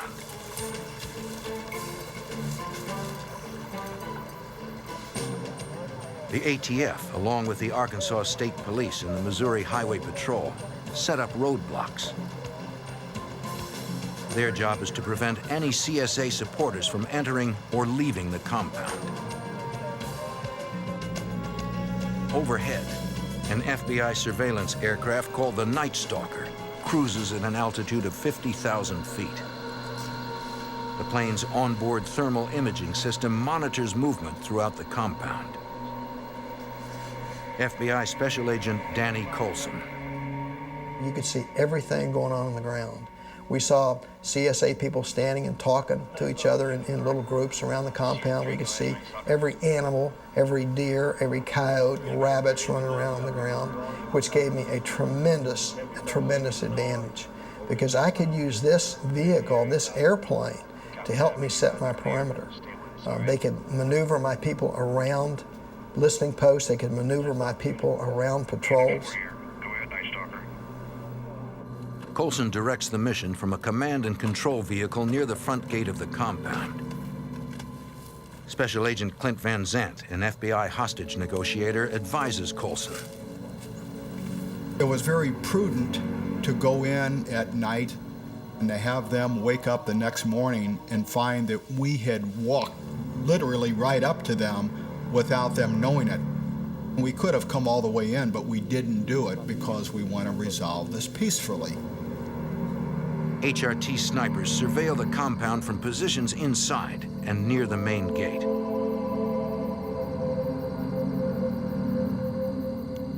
Within 10 minutes, they report that 2 men are exiting the compound and approaching their position. Sniper 1 to command post. Roger. Instructions, please. Have individuals coming out of the compound gate. Stand by. Standing by for instructions. And I radioed back and said, do they know you're there? He said, no, they haven't seen us yet. The sniper tells Coulson that one man has an assault rifle, the other has a sidearm. Go back inside. Individuals getting closer, command post. Instructions, please. Coulson instructs his men to confront the CSA guards. I said, you hail them You yell at them and tell them you're the FBI and tell them to go back inside. You copy. Tell them to get back inside the compound. The message it sends is that we could have got you, but we chose not to do it. Basically, we are here in force, but we come in peace. FBI! Back in the compound, now! FBI, get back in the compound! Move! Move! Move!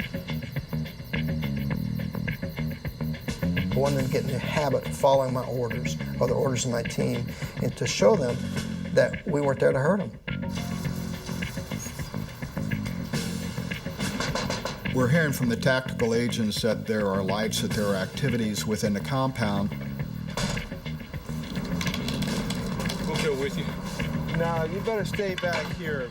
Moments later, another man walks out of the compound.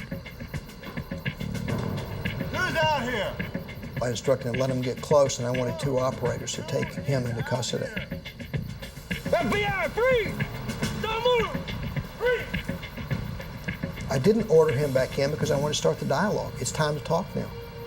Sometimes one of the most difficult things about a standoff situation is finding somebody to talk to. You don't always get them to talk to you initially. The man identifies himself. He's Kerry Noble, the deputy commander of the CSA. The first thing I said to him is we need to start a dialogue and talk about resolving this thing peacefully. We're not here to hurt anybody. But you're not getting out. And if you start a war, we're going to end it. Noble says he will convey the FBI's request to talk with his commander.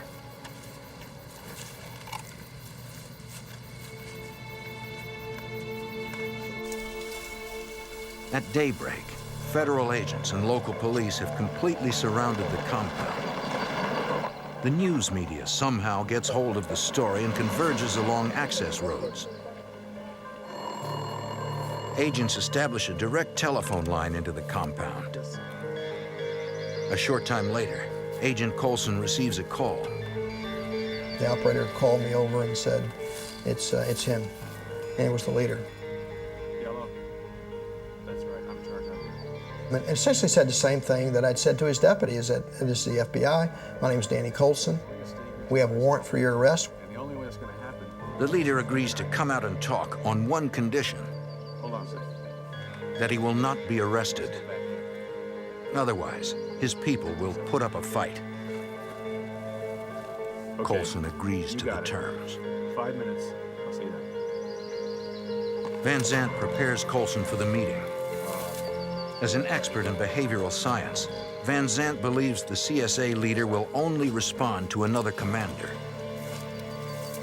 As a military commander, I said, you wouldn't be carrying a long gun or rifle in this type of meeting, but you'd have your 9mm pistols. You'll meet his expectation as to what our FBI tactical commander should look like. He'll be more open to dialogue, more open to negotiations. Colson approaches the main gate. You should always look like you're in charge. But also, you have to bring him out. You have to get him to talk. It's not just you walk up and give demands, you get him to talk to you. Tensions mount for a possible violent confrontation. FBI snipers train their sights on the CSA leader and his guards. And you have to understand that this is a man who thought we were literally from the devil, that we were agents of the devil. So trying to create a bond of trust on a road with 2 armies facing each other with awesome firepower is a difficult thing to do. Colson tells the CSA leader that the FBI is there to confiscate grenades, assault rifles, the law, anti-tank rocket, all illegal weapons stored in the compound. And eventually... I really didn't describe the forces.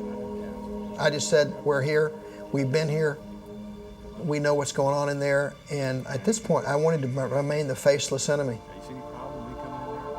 What I got from him was dialogue, which is the most important thing. But what I didn't get was capitulation. He didn't agree to do anything. He just agreed that they would go back in and pray about it. Well, I respect that. We'd agreed earlier if he came out that he could go back in. And that's very important. You have to keep that trust. Colson and Van Zandt have no choice but to honor their agreement. They allow the leader to go back inside the compound.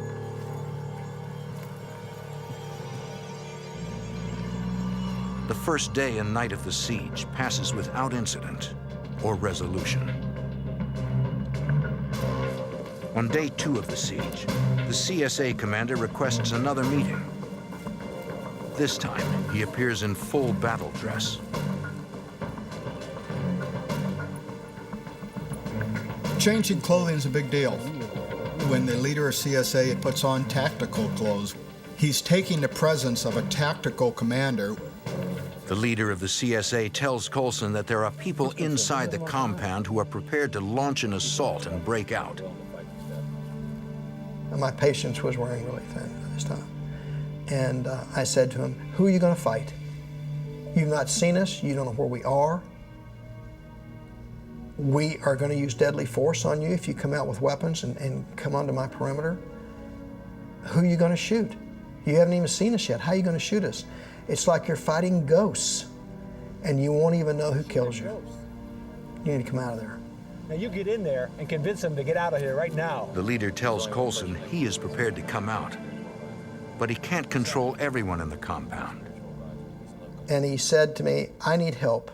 He said, there's a man that's our spiritual leader, and I need his advice, and I need his help to convince people that's the thing to do to come out. And I said, who is this? He said, it's Robert Millar. Robert Millar is a well-known figure in the secretive world of right-wing extremists. It's an unusual demand. But to Van Zandt, it's a turning point in the negotiation. This situation was either going to be resolved by bullets or it was going to be resolved by trust. Bullets or trust, what's it going to be? For Colson, it is the moment of truth. He knows that if the shooting starts, there is no telling when it will stop. In the mountains of Arkansas, over 200 law enforcement agents surround an armed compound. Inside are a group of violent right-wing extremists, the Covenant, the Sword, and the Arm of the Lord. The leader of the CSA demands to see Robert Millar, their spiritual leader. FBI Special Agent Danny Colson decides to use Millar to help persuade CSA members to leave the compound. This is something totally against FBI policy, to bring in a Confederate into a crisis situation, not just to negotiate, but to go inside. And this is a huge risk.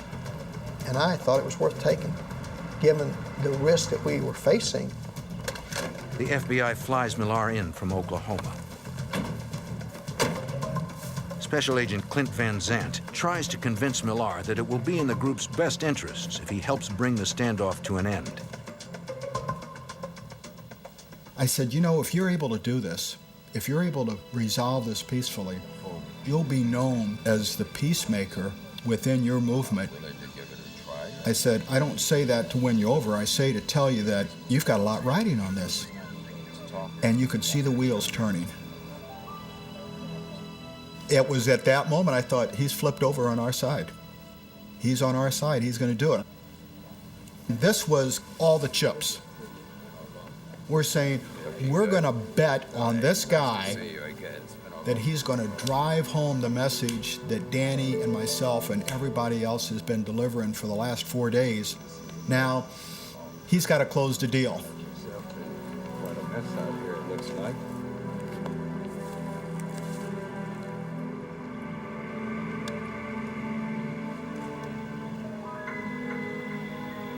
And he called on the field phone. And Millar said, well, I'm in here talking to them, but I really haven't got anything resolved. I said, okay, you got another hour. Well, really, we couldn't control him. What were we going to do, go in and grab him by the neck and rip him out of that compound where there was 50 people with guns inside? So you had to be real careful of not, you will be out of there, because then it would have been apparent we were an empty suit. We were a paper tiger, and we couldn't be perceived as that. So it had to be, well, I really need you out of there in an hour. And he called back in an hour, and he said, I need more time with these folks. I think I can do it. I've got them coming along, but I need more time. And we just reconciled ourselves that he's going to stay there the night. On the morning of April 22nd, day 4 of the siege, Millar and the CSA leadership exit the compound. For the first time since the beginning of the standoff, there are no armed men with the CSA leader. They came out and they said, we have an agreement that we will surrender. We will come out and we'll give up our arms and walk out peacefully. Colson receives the news with guarded optimism. And I said to them, that's a great decision, but I want you to understand that this better not be a ruse for an escape attempt, because you will not survive it. This better be a surrender. Colson gives the leader 15 minutes to gather his people and bring them out.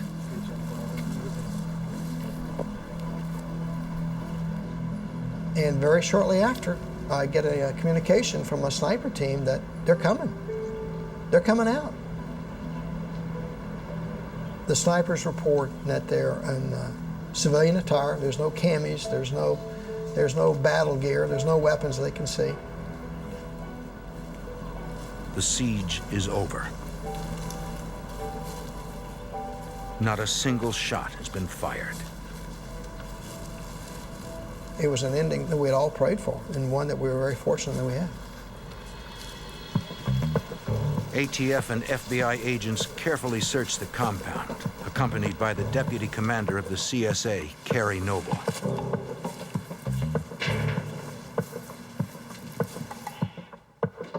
Over the course of several days, they recover hundreds of automatic weapons, homemade hand grenades, and landmines, as well as detonator boxes and plastic explosives. Agents find a Law anti-tank rocket near the leader's house. They find 30 gallons of cyanide stored inside steel drums. Agents believe the CSA intended to use it to pollute municipal water supplies.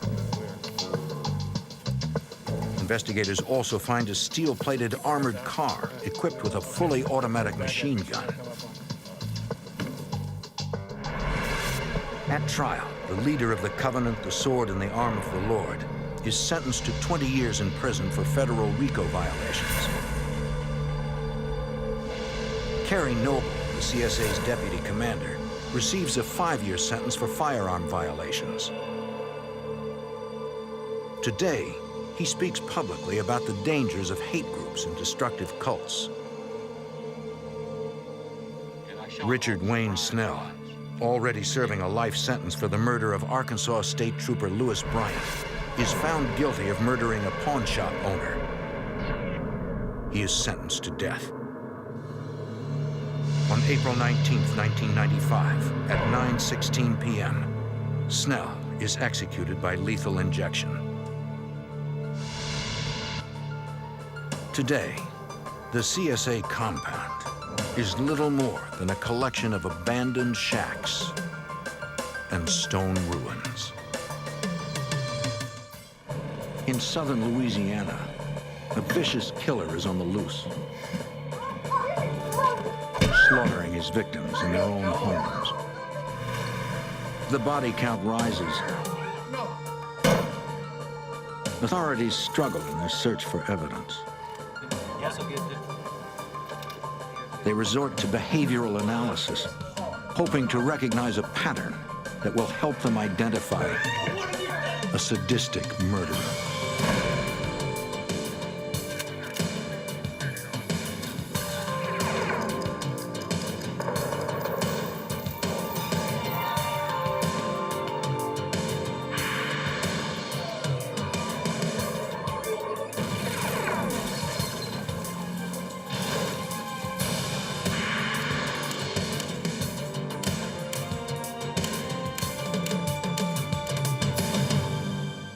In Louisiana, a brutal killer turned a rural area into his personal hunting ground.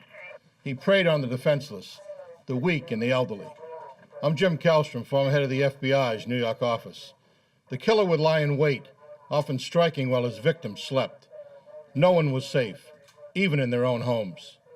Working with police, FBI profilers helped to identify a madman, to catch him before he could strike again.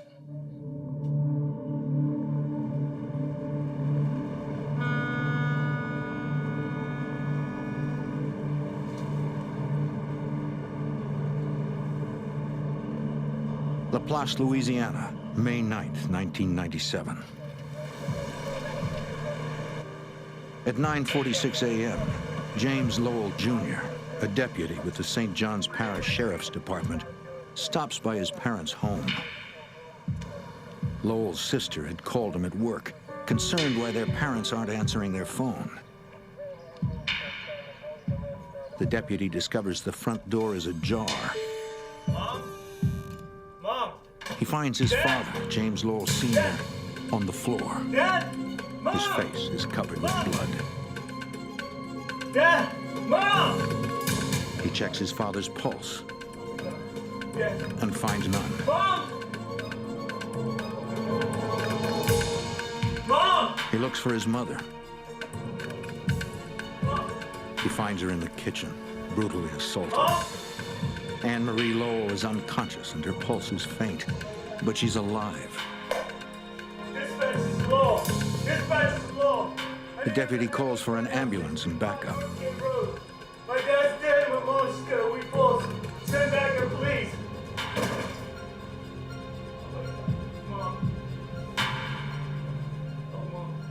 Within minutes, officers, detectives, and EMTs respond to the scene. The brutal attack shocks Detective Todd Himmel of the St. John Sheriff's Department. This is a well-respected family in the community, well-known, good people. Most of our homicides are either drug-related or maybe an argument that escalated.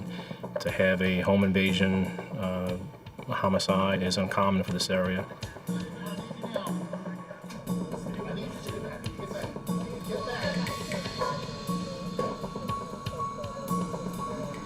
When I first made entry into the house, my first reaction was very gruesome. A tremendous amount of blood on the floor and the walls. The injuries to the victims were quite gruesome. EMTs work to stabilize Mrs. Lowell for the short trip to River Parish Hospital. Later that day, she dies from her injuries. Deputy Lowell tells investigators how he found his parents. He points out a pair of eyeglasses on the kitchen floor that belonged to his father.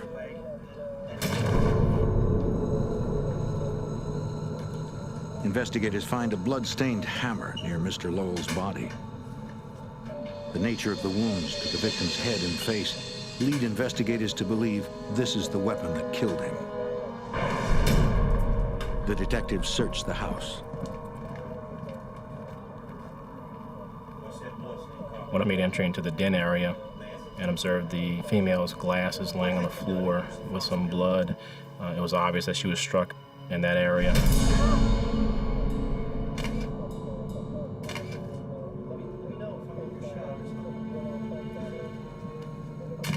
Investigators find a large sugarcane knife, sometimes called a side blade or sling blade. It's covered in blood. It was obvious that it was a weapon that inflicted the injuries on the female victim.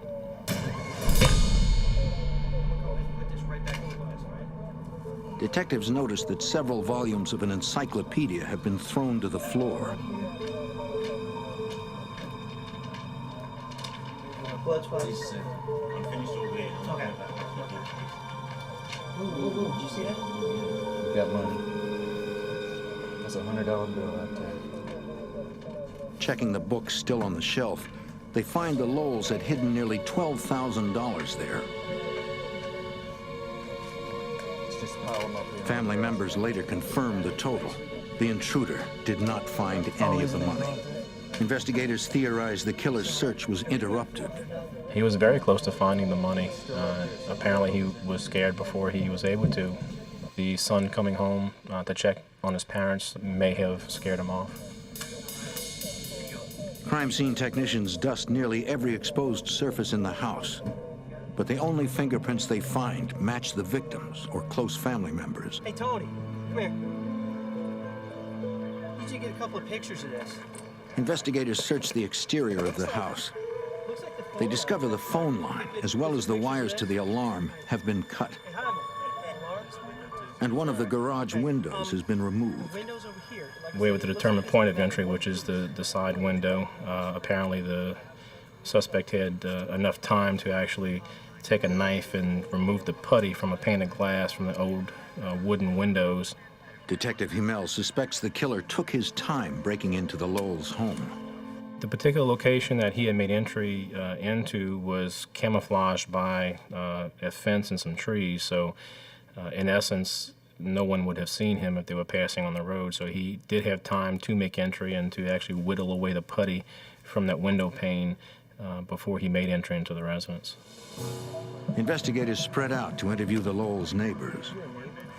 Although LaPlace is a tight-knit community, nobody has noticed anything unusual. Detectives run background checks on everyone who has recently come in contact with the family. They discover that a handyman hired by the Lowells is an ex-convict.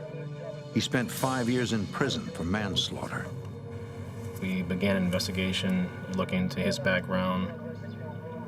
From that point, we kept him under constant surveillance. 3 days later, police bring the handyman in for questioning. He claims he is innocent, but a polygraph exam suggests he is being deceptive. Anything? Detectives obtain a warrant to search the suspect's home for clues. Crime technicians use luminol and black lights to hunt for blood evidence. Investigators theorize that the ex-con could have murdered the Lowells and quickly returned to his home. Once there, he inevitably would have deposited small amounts of blood. But their efforts turn up no evidence. Although detectives are unable to connect the suspect to the murders, they continue to keep him under surveillance. 5 days later, Detective Himmel arrives at the scene of a second brutal homicide. Another prominent member of the community has been murdered. Officers responding to a missing persons call discovered the body of 58-year-old Joyce Gilmer in the backyard of her home. According to her family, her car is missing.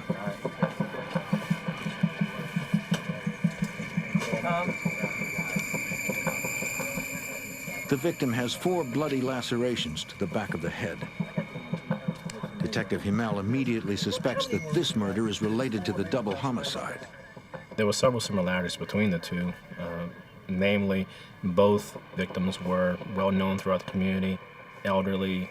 They either owned or had owned their own business at one point. The weapon of choice was a sharp-edged object. Investigators now realize they can rule out the possibility that the ex-con is the killer. He was under constant surveillance at the time that this crime had occurred, so we could eliminate him as being a suspect because we felt strongly that both crimes were related. Detective Himmel walks through the house looking for signs of an intruder. He finds none until he gets to the master bedroom. It appears as if the killer knew exactly what he wanted. The victim's family reported a safe is missing.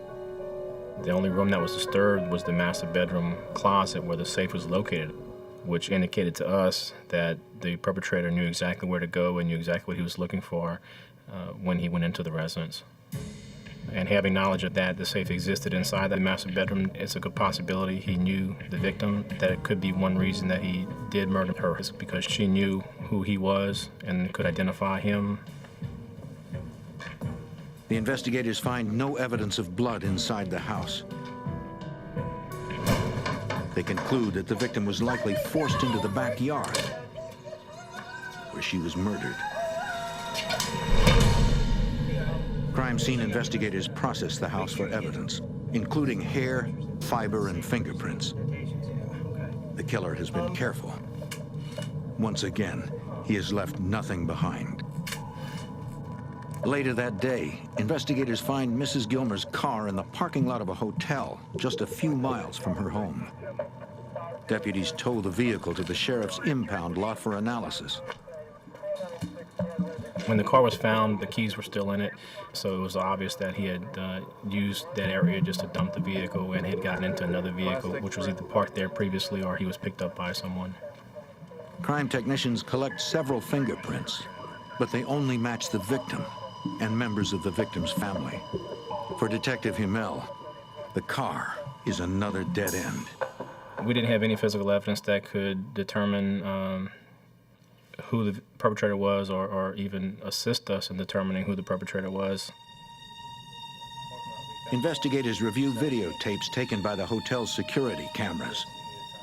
Unfortunately, the cameras were not focused on the area where the stolen vehicle was abandoned. It was a very stressful, very tense moment, trying to determine who's responsible for these crimes, working 20 hours a day, getting 4 hours of sleep a night.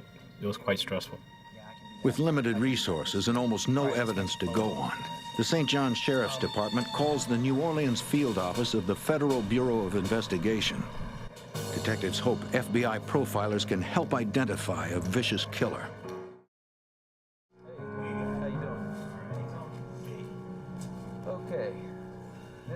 Special Agent Dan Funk travels to the scenes of both homicides, starting with the Lowell murders. Investigators are still processing the home 2 weeks after the slayings.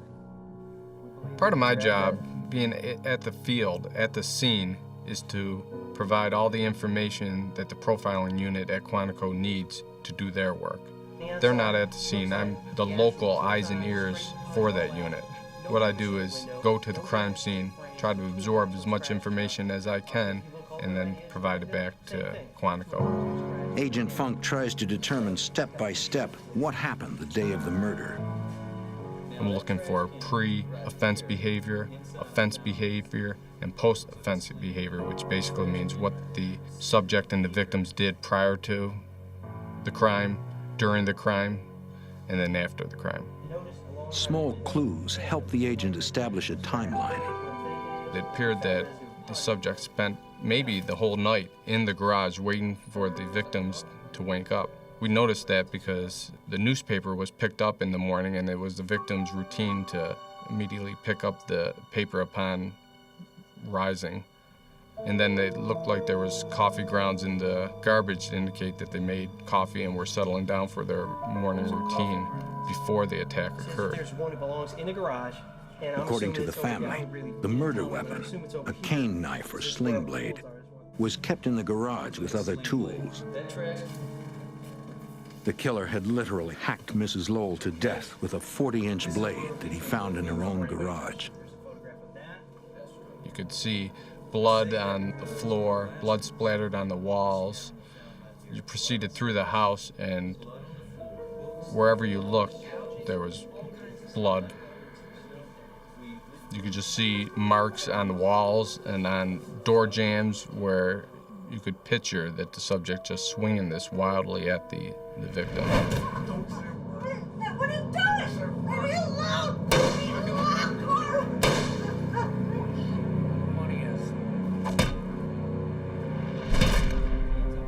This was probably the worst crime scene that I've ever seen.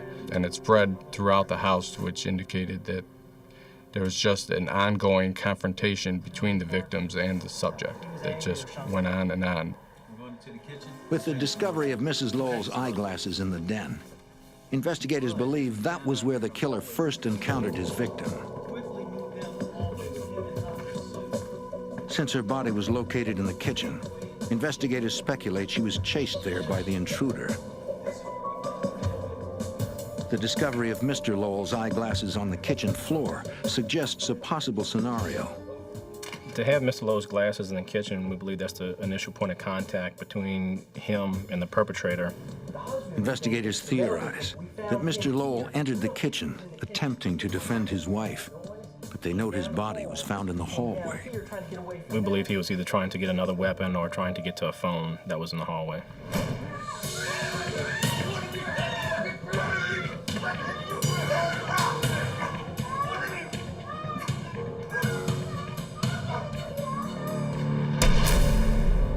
After viewing both the Lowell and Gilmer crime scenes, Agent Funk is confident he has enough information to take to Quantico. We definitely believe that this was a case that the profiling unit could assist on.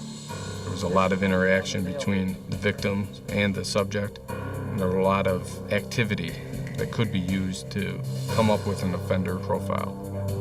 But could FBI profilers help identify the killer before he strikes again? In Louisiana, a killer has murdered 3 prominent citizens in a small town. He strikes with extreme violence, but leaves few clues.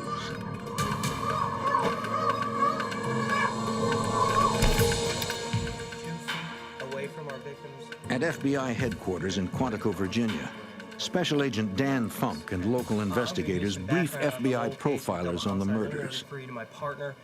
He's got the newest case that we're working on. The expert observes that the Lowell crime scene reflects a mixed behavior. So it's a good two-handed weapon, very sharp. It's not worth anything. The subject was organized in the burglaries, but disorganized in the murders. The subject brought tools with him to disable alarms and phone lines and to enter the residence, but he was disorganized once he entered it. He didn't bring a weapon with him, but he found weapons of opportunity located at the scene. Profilers also note that careful planning gave way to extreme violence when the intruder confronted his victims. The brutality of the murders suggests a chaotic personality. We've got some good stuff here, some good solid police. But the profiler tells St. John's investigators that he will not be able to create a profile powerful enough based on only 2 incidents. Solid profile. They need more data. You can't just sit around and wait. What I am going to suggest is the profiler's advice to the investigators is to go back and search through their cold case files to look for similar unsolved murders in nearby jurisdictions. All right, I appreciate it. Thank you. Investigators from St. John's Sheriff's Department meet with detectives from nearby parishes. The detectives share the details of their cold case files and make a chilling discovery. They find that over the last year, 3 unsolved homicides bear striking similarities to the Lowell and Gilmer murders. Records show that 8 months earlier, in nearby Ascension Parish, the owner of an auto repair shop was beaten to death with an aluminum baseball bat. A substantial amount of money was stolen from the victim's home. He's in his late 50s. He owns an auto repair shop in my district. It happened about a year before your double murder. 5 months later, in St. James Parish, a 58-year-old woman was stabbed and beaten to death in her home. Police found a bloody knife in the sink. They were unable to recover any fingerprints from the weapon or at the scene. The photos, they had a 58-year-old woman. Less than 3 weeks later, also in Ascension Parish, a 71-year-old woman was beaten and stabbed to death in her bedroom. The victim was stabbed multiple times and bludgeoned with a trophy. Detectives found an open safe in a bedroom closet. The contents, value unknown, had been removed. What was strange was she was found under an overturned couch. Phone lines and alarm wires to the residence had been cut. Investigators conclude that as many as 6 homicides may have been committed by the same killer. But before the task force can ask the FBI to review the new data and create a more detailed profile, there is another attack. Shortly after 4 o'clock in the morning, on July 7th, 1997, detectives from the Ascension Parish Sheriff's Department arrive at the home of Vincent and Julie Rowland. A uniformed officer briefs Sergeant Detective Mike Toney. The sheriff's office responded to the 911 call that we received. After the sheriff's office patrol division arrived at the residence, they learned that there was a home invasion. It was a brutal attack. It was a vicious attack upon 2 elderly people of the community. Detective Toney learns the couple sustained severe lacerations and gunshot wounds. Miraculously, they are both alive. The next day, Toney visits the hospital and learns that both victims have been stabilized. The doctor tells investigators that dozens of 410 gauge shotgun pellets were removed from the face, neck, and chest areas of both victims. If the Rowlands had been struck by larger gauge ammunition, they might not have survived. Among his injuries, Mr. Rowland has a large knife wound and shotgun blast to his face.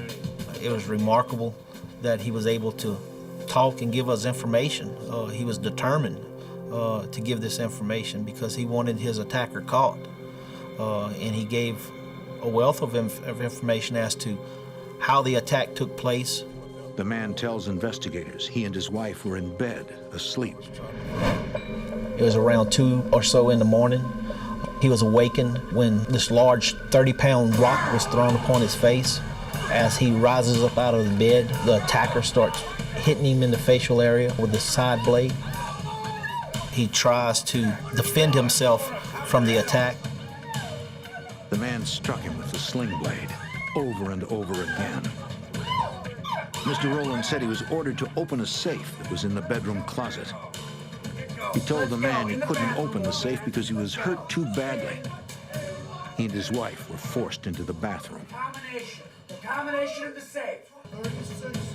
To buy time, he intentionally gave his attacker the wrong combination. 36, 4, 34.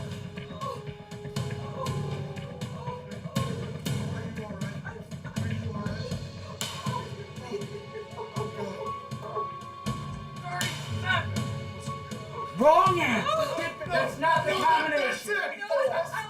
He ordered Mrs. Rowland to open the safe or he would kill them both. Go! Go! Go! Open the safe. Let's go. You're taking forever. Open it up. Back up. The safe contained over $100,000 in cash.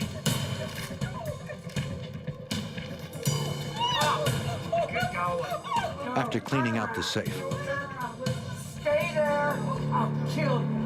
the intruder moved to the opposite side of the house. It's all right. Stay here. Stay here. Stay here. Oh. Mr. Rowland could see him through the bathroom window.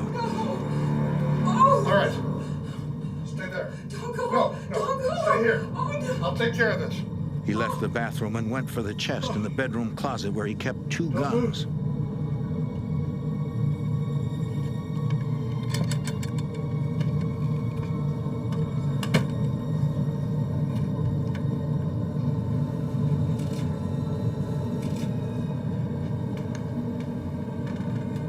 He hid behind the sofa and waited.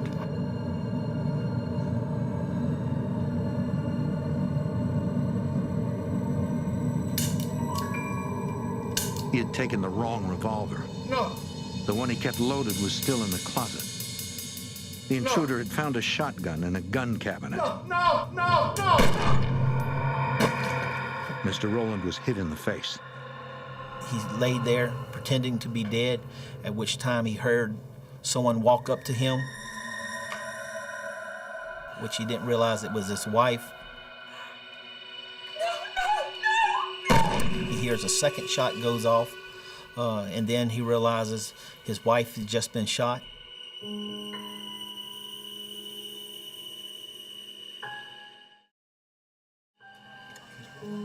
Mrs. Rowland tells investigators that she laid still until the intruder left. She then tried to call 911, but the phone line had been cut. Terrified and bleeding, she managed to drive to her son's house, where he called the police. Ascension Parish detectives share details of the Rowland statements with investigators. They are confident the attack is connected to the homicides they are investigating. They were linked due to the type of home invasion it was. The perpetrator entered the residence through a window. Prior to opening the window, he had cut the phone wires to the residence, which would disable the alarm system. And then after entering the residence, seeking a weapon of opportunity, and then attacking the victims while they were in the house. The detectives also note similarities in the killer's victims. They were all elderly and owned businesses, and they were wealthy.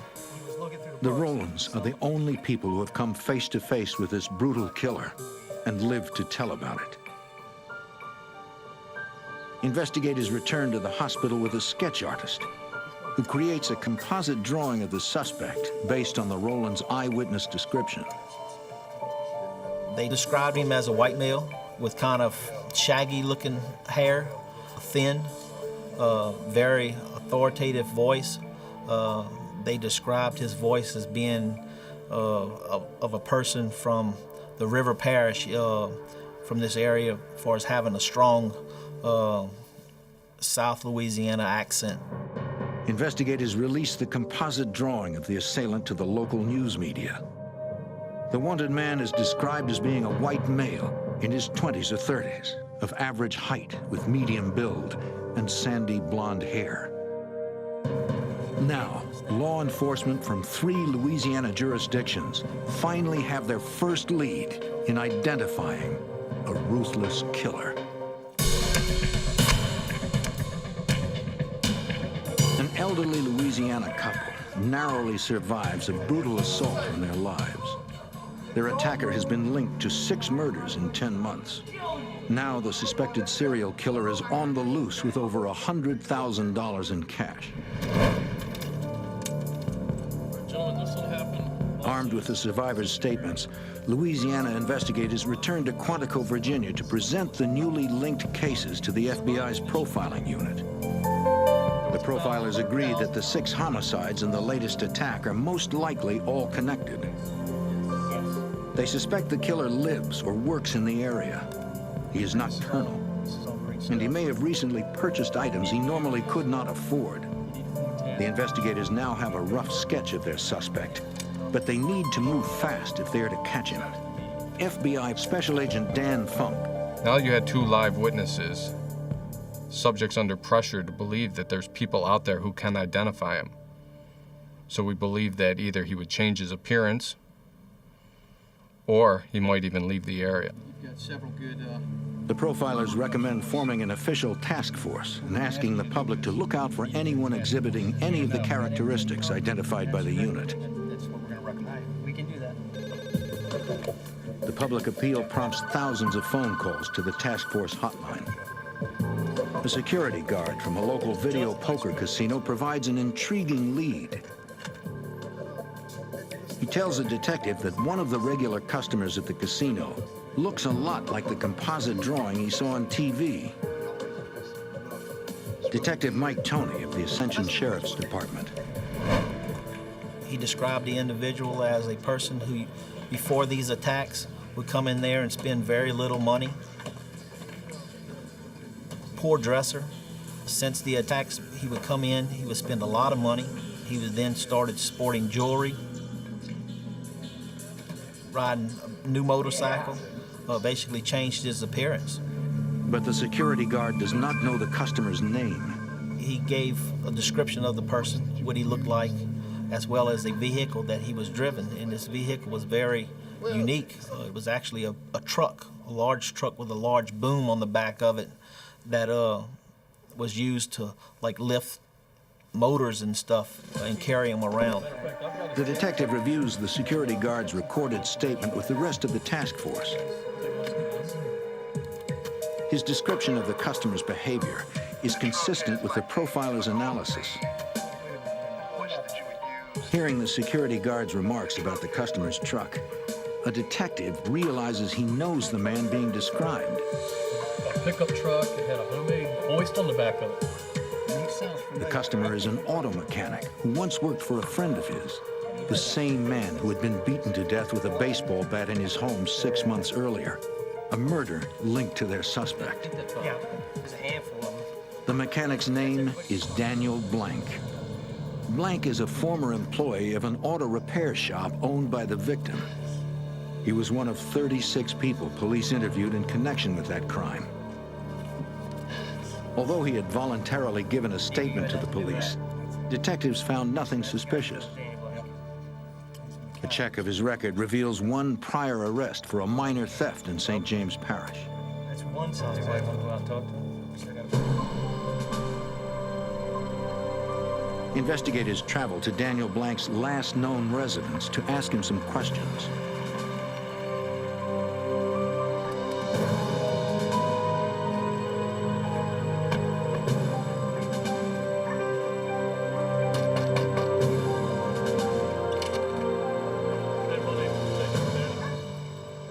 A woman answers the door.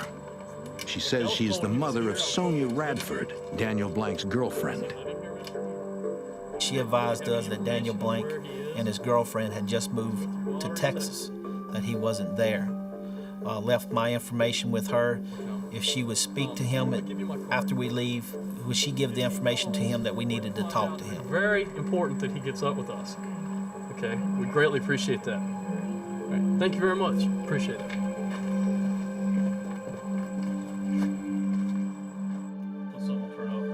10 minutes after Detective Tony returns to his office, he receives a telephone call.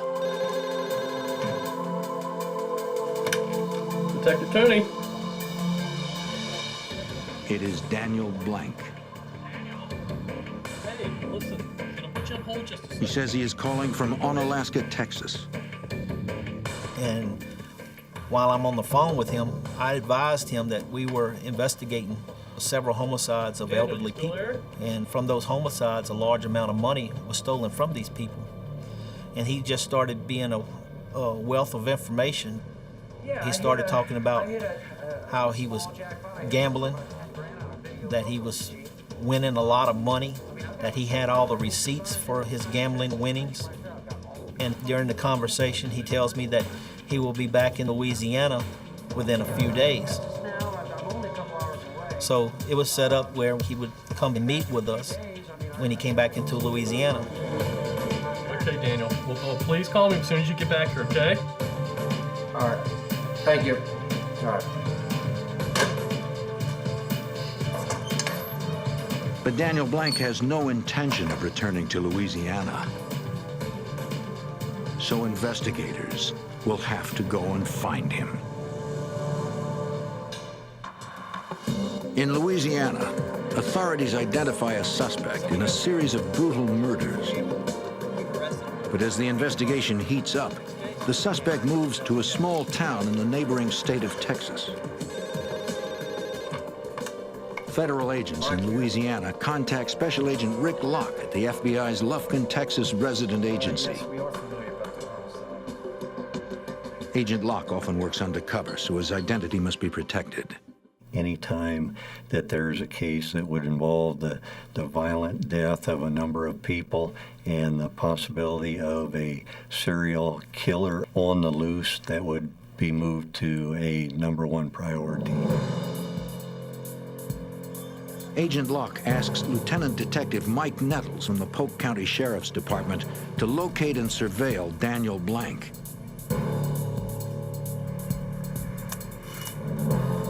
Nettles searches local utility records and finds Blank living with his girlfriend, Sonia Radford, in a trailer park in Onalaska. Once we identified him, then we started working on trying to build a case to see, was he spending a lot of money? Did he have a lot of money? Because we knew that there was a lot of money taken from some of the murder scenes in South Louisiana. Get a good look at him. Special Agent Locke and Detective Nettles keep the suspect under a close watch.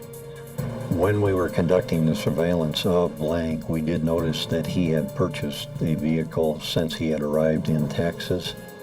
He had purchased a trailer home.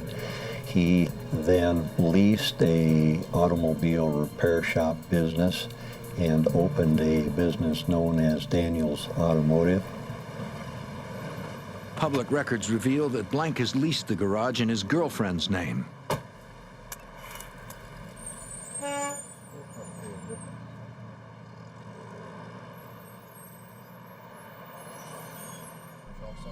After surveilling Blank for nearly 2 weeks, Agent Locke and Deputy Nettles meet with the Louisiana Task Force and a Texas U.S. attorney. The investigators brief the prosecutor on the results of a financial background check on Daniel Blank. He was spending a large amount of money, which fit the behavioral profile. After doing a financial background on him, we learned that in this year where he was spending all this money, he had no means of income that was showing up on his state employment records. During an earlier phone conversation with Blank, Detective Tony broached the subject of his income. And that's when he started going into his gambling habits. All the money that I got, I won from gambling. So we had a person who was spending literally thousands of dollars at local gambling casinos. And then after doing the background and financial records through the casinos, we learned that he was actually spending more money than he was winning. So he was actually in the negative for his gambling records. In addition to his massive gambling losses, Blank has purchased an SUV, a car, a new motorcycle, 2 trailer lots for $22,000, a $14,000 trailer, and a $4,000 above-ground swimming pool. Records reveal that most of the purchases were made with cash. The prosecutor agrees that the circumstantial evidence is impressive, but investigators have not produced any evidence that places Blank at any of the crime scenes or that connects him to a weapon. If investigators hope to make their case against Blank, they need hard, physical evidence. In Louisiana, technicians have recovered many latent fingerprints from the crime scenes. Analysts have matched most of the prints to the victims and their family members. Technicians compare the remaining unknown prints to a set of Daniel Blank's fingerprints, obtained during an arrest for an earlier minor violation. They determined that the prints do not match, but Blank's old record is incomplete. There are no palm prints in his file. And investigators have several palm prints from the crime scenes listed as unknown. The investigators devise a plan to obtain a set of palm prints from Daniel Blank. Through a records check, Detectives Nettles and Agent Locke have learned that Blank does not have a valid driver's license. After weeks of surveillance, they have observed that Blank has a habit of running a particular stop sign near his business. The plan is for Nettles to perform a traffic stop the next time he does.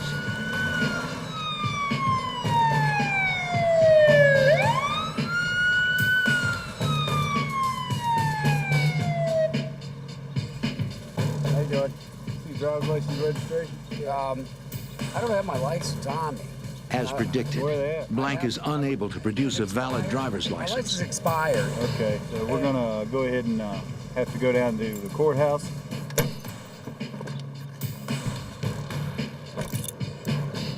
Is all this really necessary, you think? Walk around the side of the car. Yeah. Nettles places him under arrest and takes him to the Polk County Sheriff's Office. During the booking process, officers take a full set of finger and palm prints from Blank. If the palm prints match the prints at any of the Louisiana crime scenes, investigators will have the evidence they need to obtain an indictment. Blank pays a $50 fine and is released. At the fingerprint lab, technicians compare the palm prints to latent prints collected at the crime scenes. In case after case, the results are negative. They do not match. All the prints collected at the crime scenes either belong to family members, victims, or remain unknown. So for now, suspected serial killer Daniel Blank will remain free. In Louisiana, 6 people are dead, the victims of a vicious killer. An intense investigation has revealed a prime suspect, but no hard evidence to tie him to the crimes. The suspect is volatile. Investigators have to get him off the streets. Now the only person who can provide the evidence they need is the suspect himself, FBI Special Agent Rick Locke. It was decided that we must continue the case by planning for a detailed interview with Blank, as well as conducting a search of his properties. We were looking for any evidence which would definitely link him to the crimes in Louisiana. Investigators served Daniel Blank with warrants to search his business and home. Detective Nettles asks Blank if he will come to the courthouse for a voluntary interview. He agrees.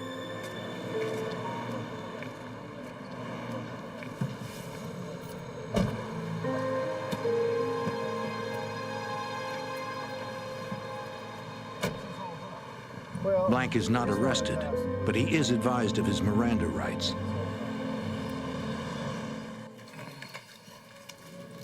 Do you mind if I record this conversation and put it on video? No, have any problems with that? No, go ahead. Louisiana detectives Mike Toney and Todd Himmel conduct the critical interview. A little bit about yourself. It's a lot of pressure. You know that you either get a confession and solve these cases or you don't, and you have nothing. We had no physical evidence, and the circumstantial evidence wasn't that great to bring him to trial. We knew we needed a confession. We knew we needed him to tell us that he was responsible for killing these people. Without that, we had nothing. Our strategy was to first begin with background information with Daniel, asking questions that we knew the answer to. His family life, his education, his work background, that probably consumed an hour and a half. We then moved on to covering some of the homicides. The interview started to get interesting, I'd say probably within the third hour. At that point, we had challenged him on some of these homicides. We had asked him if he thought it odd that two of his former employers were deceased. But I damn sure didn't kill him. I didn't kill him. At that point, he became a little agitated. We were walking a fine line. We didn't want to upset him where he would walk out. He was not under arrest. He could have left at any moment. It wasn't me. I don't have Blank continues to deny any involvement in the murders. It appears unlikely that he will confess to anything. Down the hall, investigators question Blank's girlfriend, Sonia Radford. She has also agreed to a voluntary interview. Investigated several homicides. It was entirely a consensual interview. She was free to leave. The interviewers approached her and asked if she would willingly visit with them in an interview room at the courthouse, and that was done. She did agree. Sonia tells investigators she stayed out of Daniel's affairs, but she does admit he would often go out at night without telling her where he was going.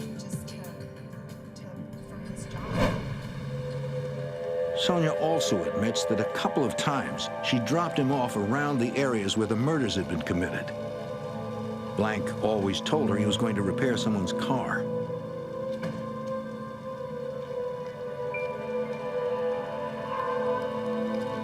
Sonia tells investigators she never wanted to believe Daniel was involved. A few doors down, Blank continues to deny any responsibility for the crimes. I need you to go on record. I'd like you to take a polygraph, if that's okay with you. He even agrees to take a polygraph exam. Just answer yes or no. I believe he agreed to take the polygraph because he needed to give the appearance that he was cooperative and that he wanted us to believe he was innocent. The examiner asks Blank if he ever struck Mrs. Gilmer, the elderly woman found outside her home. Blank answers no. After 3 tests, the polygraph examiner reports that Blank is exhibiting deceptive behaviors. He is most likely not telling the truth. Blank is beginning to show signs of stress. His interrogators decide to further destabilize him by introducing an emotional subject, the recent death of his mother. My father was no help. I could tell that his relationship was close with his mother. From that point, I just discussed his upbringing. He came from a large family. I knew it wasn't easy for him because of the size of the family and both parents trying to provide food and support and housing for their children. Daniel, did you love your mother? Yeah. If she were alive today, and you were involved in these murders, do you think she'd want you to do the right thing? Yeah. Did you mean to kill Mrs. Gilmore? No. That was very important. That was the first admission that he had made that he was responsible for committing that crime. Once Blank begins to confess, he doesn't stop. He ultimately admits to 6 homicides and 2 attempted murders. He tells Detective Himmel about his first murder, which occurred 8 months before the St. John's double homicide. Blank tells investigators he worked for the victim and claimed the man owed him money for a job he had done. He says he entered his boss's home and found him asleep on the couch. He tried to take his wallet, but the man woke up. Blank claims the man attacked him with a baseball bat. When he slipped and fell, Blank got a hold of the bat and started hitting back. He didn't stop beating the man until he was dead. Blank said he took $800 or $900 from the man's pockets. He knew what he was doing was wrong. He knew the difference between right and wrong. And I believe after that first homicide, it just became easier and easier every time it occurred again. In his confession, Blank consistently claims he acted in self-defense. I shot them. He insists that all 6 murder victims attacked him first. So he was trying to kill you? They were trying to kill me. I appreciate you being honest. Blank's interpretation may be self-serving, but his memory of the crime scenes is nearly photographic. The recollection was amazing. The amount of detail he was able to remember, being able to draw diagrams of the homes, draw diagrams of weapons that he used. His attention to detail was amazing. The confession continues for 13 hours. By the time he got to the end, he was very comfortable, drinking his soft drink, smoking a cigarette, very comfortable, nonchalantly discussing these crimes in detail. Authorities in Texas arrest Daniel Blank on murder charges and then extradite him to Louisiana to face trial.